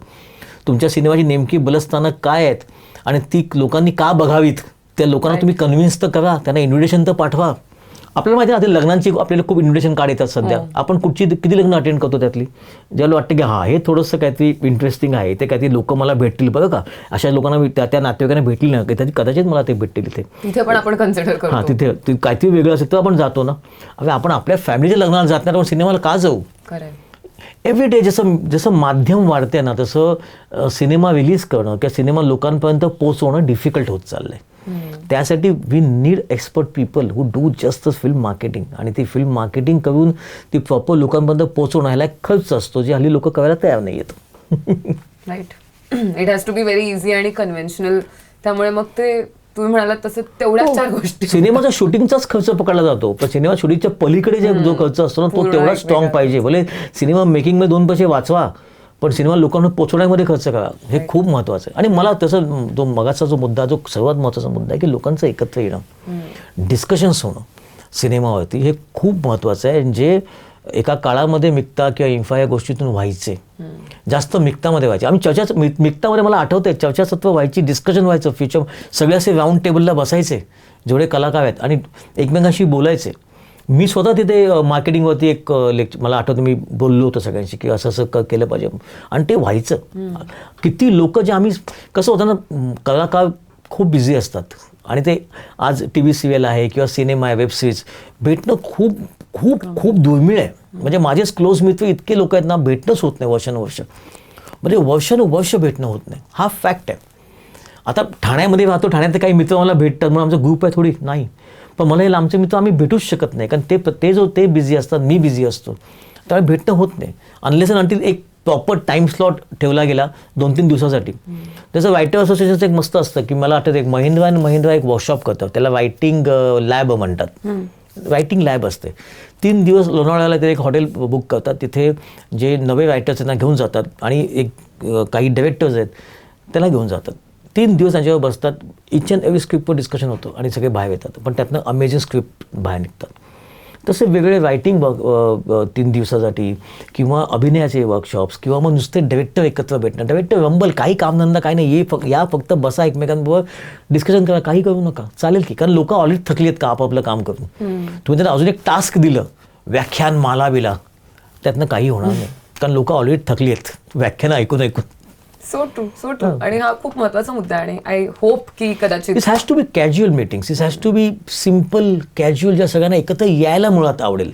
राईट. आणि ते एकदा आल्यानंतर ना त्याला काम देऊ नका. तुम्ही म्हणाला तसं ते काम नाही वाटणार, ते काम देऊच नका. Event to attend, just chat. जसं आम्ही सिनेमाला प्रेमीला भेटतो, लोकांच्या एकमेकांशी बोलतो, त्यातनं सुद्धा बऱ्याचशे गिव्ह अँड टेक होतं, आणि तेच महत्त्वाचं गिव्ह अँड टेक आहे. So true. You are hoping की होईल हे झालं पाहिजे, कारण मी तर स्ट्रॉंग बिलिव्हर आहे की प्रत्येक सिनेमा आपल्या स्वतःमध्ये एक फॅमिली तयार करतो. एक ज्या सिनेमा तयार करतो डायरेक्टर, त्याच्यावर कलाकार येतात, म्युझिक डायरेक्टर, सगळ्यांची एक फॅमिली तयार होते, एक बॉन्डिंग तयार होतं. ते 25-30 दिवस एकत्र असतात, मग सगळे पुन्हा वेगळे होतात. मग डायरेक्टर आपला एकटा एडिटिंग करत असतो, तो सिनेमा तयार होतो, मग जेव्हा त्याचं प्रमोशन सुरू होतं पुन्हा सगळे एकत्र येतात, मग ते रिलीज पण 10-15 दिवस सगळे एकत्र असतात, पुन्हा सगळे सेपरेट होतात. एकत्र भेटणं त्यांचंच होत नाही प्रत्येक सिनेमाचं. ते इमॅजिन कर मग इंडस्ट्री कशी भेटेल. So true. त्यामुळे एकत्र भेटणं हे खूप गरजेचं आहे. सर, शेवटचा प्रश्न, आपण खूप बऱ्याच गोष्टी डिस्कस केल्या, पण जाता जाता मला हे जाणून घ्यायचं आहे की तुमच्यासाठी एखादी फिल्म चांगली फिल्म असं तुम्हाला वाटलं की ही फिल्म चांगली आहे, तर साधारण त्याच्यात काय असतं आणि काय नसतं? मी कळलं का खूप सोपा क्रायटेरिया आहे चांगल्या फिल्मचा आणि वाईट फिल्मचा. त्याला बजेट, अवॉर्ड किती मिळाले, किती मोठे स्टार आहेत, हे सगळं सेकंडरी आहे माझ्यासाठी किंवा मला वाटतं प्रत्येक ऑडियन्ससाठी. कारण मी स्वतः एक ऑडियन्स आहे पहिला. एखादा सिनेमा जेव्हा माझ्या मनाला भिडतो ना, तो माझ्यासाठी बेस्ट सिनेमा आहे. That's the only criteria. तो माझ्या मनाला कुठेतरी तो सिनेमा भिडला पाहिजे, कुठेतरी. म्हणजे एखाद्या मुलाला तो त्याची फाईट खूप भिडेल आणि असं वाटेल की या माझ्याशी जो अन्याय चालला मी पण एकदा असे लोकांना फाईट मारली पाहिजे. होऊ शकतं. एखाद्या माणसाला फक्त त्या गावाचं चित्रीकरण, त्याचं म्हणलं लंपन मी पाहिली, मी इमोशनल झालो बघून. ते त्यातलं जुनं हरवलेलं सगळं आपलं ते लहानपण आणि ते लहानपणीचे खेळ, त्यावेळेची भाषा, त्यावेळेचं बोलणं, त्यावेळेचं लोकांचं एकमेकांप्रती असलेलं प्रचंड प्रेम, हे खूप भिडतं. तर मला एखादा सिनेमा आवडतो याचा अर्थ तो मला भिडतो, कुठेतरी भिडतो. कुठेतरी त्याचं एखादं गाणं. मी परवा उत्तरायण पुन्हा एकदा पाहिला, नटरंगच्या आधीचा सिनेमा, बिपिन नाडकर्णीने डिरेक्ट केलेला. काय सिनेमा आहे, काय ब्युटिफुल. नीना कुलकर्णी आणि शिवाजी साटम, का म्हणजे क्या बात आहे. असं वाटतं की किती ब्युटिफुल सिनेमा आहे हा. मनात भिडतो तो सिनेमा. असं वाटतं की जागचं हलू नये तो सिनेमा पाहताना. किल्ला माझा सिनेमा किंवा उमेशचा विहीर असेल, तो इतका भिडतो मनाशी. इन दॅट सेन्स इव्हन नागराजचा फॅन्ड्री असेल, प्रचंड भिडतो. असं वाटतं म्हणजे वाव, कुठेतरी तो सिनेमा इमोशनली आपल्याला डिस्टर्ब करतो, कुठेतरी खूप कनेक्ट करतो आपल्याला. तो माझ्यासाठी चांगला सिनेमा. बाकी सगळं सेकंडरी आहे. आणि तू बघशील ना, इट्स अ युनिव्हर्सल. म्हणजे आज लापता लेडीज ज्या सगळ्यांना आवडतो तो भिडतो. ती यंग मुलगी इतकी लोकांना भिडली समहाव. पण तिचं कोणी मार्केटिंग कॅम्पेन मला माहितीच नाही, त्याचं नावही मला माहीत नाही. लापता लेडीमधली यंग मुलगी हे तिचं नाव आहे माझ्यासाठी. आणि हा फॅक्ट आहे. काय भिडला तो सिनेमा, प्रचंड भिडला. तर हे सिनेमे भिडतात मला वाटतं. आणि तोच प्रश्न होता तुझा ना, की सिनेमा, चांगला सिनेमा तुमच्यासाठी काय आहे. जो सिनेमा मला भिडतो, जो सिनेमा मला कुठेतरी काहीतरी कुठच्यातरी एका कुठच्यातरी याच्याशी कनेक्ट करतो. कुठे माझ्या माझं बालपण असेल, तरुणपण असेल, कुठेतरी माझ्याशी तो कनेक्ट करतो आणि वाटतं की वाव, व्हॉट अ फिल्म. आणि तेच खूप महत्त्वाचं. आणि मी तेच म्हणते, तेच सिम्पल आहे. हेच तर सिम्पलसिटी आहे की तुम्ही कसं कनेक्ट कराल त्या लोकांशी. त्यांच्याशी कुठची ती नसेल जे तुम्हाला ती तुम्ही पकडाल. आणि ते माझ्यासाठी great cinema is always cinema which connects to me. That's a great cinema. Great. मग त्याचं बजेट मे बी फक्त 5 लाख रुपये असेल, पण तरी 500 करोड असेल, that has to connect to me. आणि जेव्हा तो कनेक्ट करतो ना, तर मला असं वाटतं की दॅट्स इट. अजून काही जगात करायची गरज नाही. सर सपोज ही फॅन्टसीची दुनिया असेल सपोज, जिथे आपल्याला बजेटचा क्रायटेरिया नाहीये आणि कोणतंच प्रोडक्शन हाऊस नाहीये आणि काहीच नाही, म्हणजे everything, all the factors are rubbed out, आणि तुम्हाला एक फिल्म बनवायची आणि तुम्हाला सांगितलंय की you been given this easy hand, तुम्हाला हवी ती फिल्म बनवा. काय जॉनराची फिल्म बनवाल असं तुम्हाला वाटतं, एक जस्ट इमॅजिनेशन मध्ये आत्ता at this point? I don't know. मला असं पर्सनली वाटतं की जे हरवलेलं लहानपण आहे ना, ते खूप मिस करतोय मी. आणि ते मला वाटतं हल्लीच्या मुलं ते खूप मिस करतात. म्हणजे मला तर होतं लहानपण असं मी म्हणेन. म्हणजे मी म्हणेन की मी विटीदांडू खेळायचो, मी क्रिकेट खेळायचो, दिवसभर आईवडील बघायचे पण नाही कुठे गेला. 10 तास मुलं बाहेर हुंदडतायत, खेळतायत, भूक लागली घरी आले, जेवण पुन्हा गायब, पुन्हा संध्याकाळी खेळून भूक लागली पुन्हा घरी आले, पुन्हा जेवण पुन्हा गायब. ते जे लहानपण जे मिस झालं ना सगळ्यांमध्ये. आणि ते ओव्हरऑलच म्हणजे मी अशी अनेक मोठे दिग्गज लोक बघितले जे मोठे होऊन सुद्धा त्यांच्या एक लहानपण दडलेलं होतं. आणि तो कुवक त्यांच्यामध्ये कायम असायचा. ते सुद्धा म्हणजे लहानपण हे फक्त लहान मुलाचं म्हणत नाही आम्ही, माणसांमधलंच लहानपण सध्या मिस झालं आहे. त्याच्यावर काय करता आलं तर मला खूप करावं असं. अगेन खूप सिम्पल वाटतं ऐकायला, पण very difficult to achieve that, की प्रत्येकातलं लहानपण सध्या मिस झालं आहे. प्रत्येकजण प्रौढ झाला आहे, प्रत्येकजण खूपच मोठा झाला आहे. का मला कळत नाही. काय मोठेपण ते मिळून माणसाने काय कमवलं आहे. मुळात त्यांनी तो एक चाइल्डिशपणा जो असतो ना छोटासा, तोच त्यांनी लोकांनी मिस केला. कोणी दिसत नाही आली गोळा करताना, आणि तो पडता अंगावर दिसत नाहीत लोकांशी. लाजतात लोक रस्त्यावरती. तर ते अशी समावती लाजत चालणारी माणसं आवडत नाहीत. ती अशी असं ती बिंदास, तो एक निखळपणा जो असतो, तो एक अल्लडपणा असतो, ते एक डेविंग करून बघण्याचं एक जी उर्मी असते मनामध्ये, ती कुठेतरी लोकांमध्ये मिस होते. आणि मला वाटतं त्याच्यावर काय करता आलं तर मला अत्यंत आनंद होईल. मग ते नाटक असेल, मला मीडियम माहीत नाही, वेब सिरीज असेल, काहीच फक्त काय हा काय विषय. हा विषय खूप ही theme. लोकांच्या मधनं लहानपण गेलेलं आहे. मी म्हातारे बघितले 70 वर्ष, त्यात एवढे लहान आहेत. मी किस्सावरून सांगतो आता, मला माहिती की ठेवायचं. मी गावी गेलो होतो, मी एका आजोबांना विचारलं का आजोबा नाही, त्यांनी मला विचारलं काय मग हास्यजत्रात येत नाहीस तू कधी? म्हटलं अजून मी कधी गेलो नाही तिथे ॲज अ गेस्ट. म्हटलं मी चलावाद्यामध्ये बऱ्याचदा गेलो. आपण बघतो बाबा हास्यजत्रा, काय कमाल आहे हास्यजत्रा. मग तुम्हाला कोण आवडतं त्यातलं? म्हटलं समीर चौगुले आवडतो. कोणाचा तुम्हाला अभिनय आवडतो? म्हटलं मला नम्रता प्रचंड आवडते, समीर मला प्रचंड आवडतो, सगळे आवडते. नाही नाही नाही नाही, प्राजक्ता माई नसेल तर त्याला काय मजा नाही. म्हटलं माझ्यासाठी हा वेगळा टेक आहे. हो खरंच. आणि प्राजक्ता माई एकदा ते हसते ना, बस ते बघा असं वाटतं हास्यजत्रेमध्ये. हे माझ्या गावच्या एका आजोबांनी मला सांगितलंय. पण त्यांच्यामध्ये अजून ते लहानपण दडलंय बघ, जे मिस आहे लोकांमध्ये यार. माय गॉड.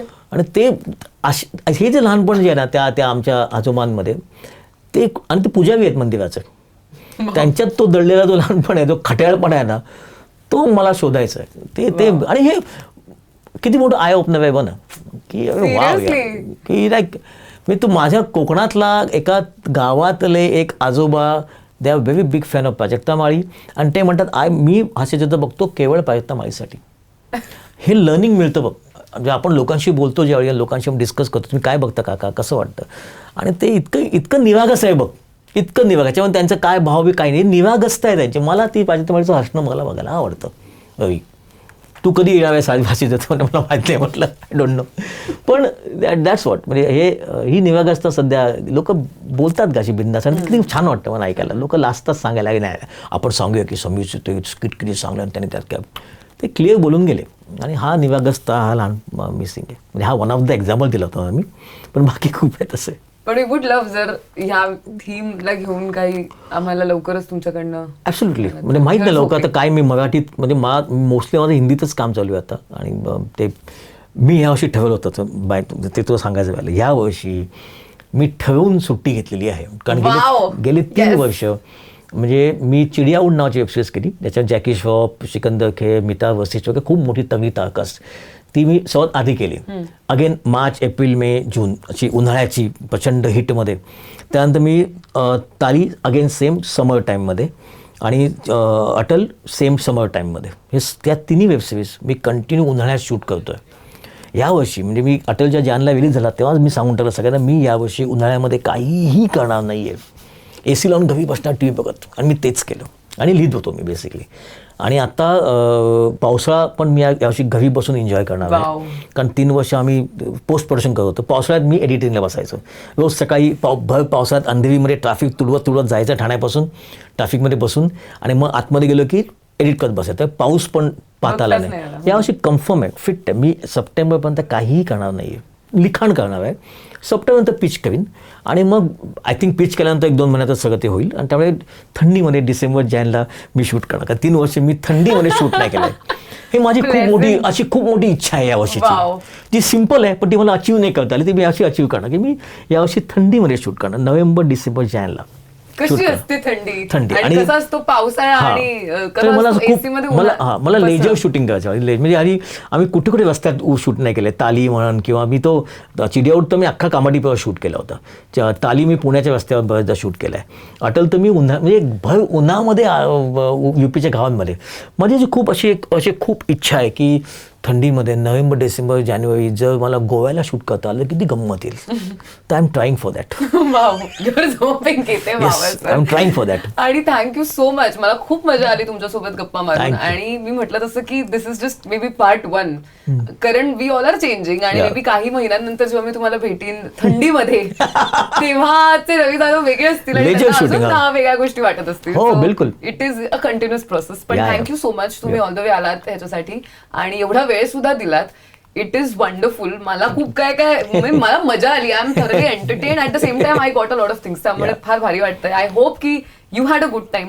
डेफिनेटली मजा आली. कारण अशा इंटरव्ह्यूमध्ये पुन्हा आपण रिव्हिजिट करतो. कारण हे तर नथिंग इज प्लॅन्ड. तर जे क्वेश्चन्स माहीत नाही, आन्सर्स माहीत नाही, त्यामुळे बोलता आपण पण ॲक्च्युली रिव्हिजिट करत असतो की हा यार राईट हे आपल्याला कळायचं आहे, आपल्याला कळायचं दॅट्स. आणि तीच तर प्रोसेस आहे. मला वाटतं इंटरव्ह्यूची प्रोसेस तीच आहे की आपण स्वतः विजिट करत असतो बऱ्याचशा आपल्या पास्टकडे. 100%. माझ्यासाठी या इंटरव्ह्यूचं प्रिपरेशन करणं was a thoroughly enjoyable process again. कारण मी जाऊन परत कच्चा लिंबू बघितलं, मी जाऊन so I revisited all the films, मी तुमचे जुने इंटरव्ह्यूज. सो माझ्यासाठी पण I have technically been into Ravi Jadhav zone for the last some days, but it is a nice process. म्हणजे त्या निमित्ताने सगळ्या फिल्म्स पुन्हा बघता आल्या, काही मित्रमंडळींची गप्पा मारल्या की अरे हे त्यावेळेला मिस झालेलं आणि असं होतच ना. I am sure. So thanks to you की तुमच्याकडे तुमचंच काम बघून मला परत खूप छान माझे दिवस गेले. मला म्हणजे आमच्या जे मध्ये असं असतं ना की आम्ही ना आम्हाला पोर्टफोलिओ खूप महत्त्वाचा असतो. आम्ही एजन्सीज ज्या जातो, जे पास आउट होऊन तेव्हा आम्ही आमचा पोर्टफोलिओ करतो.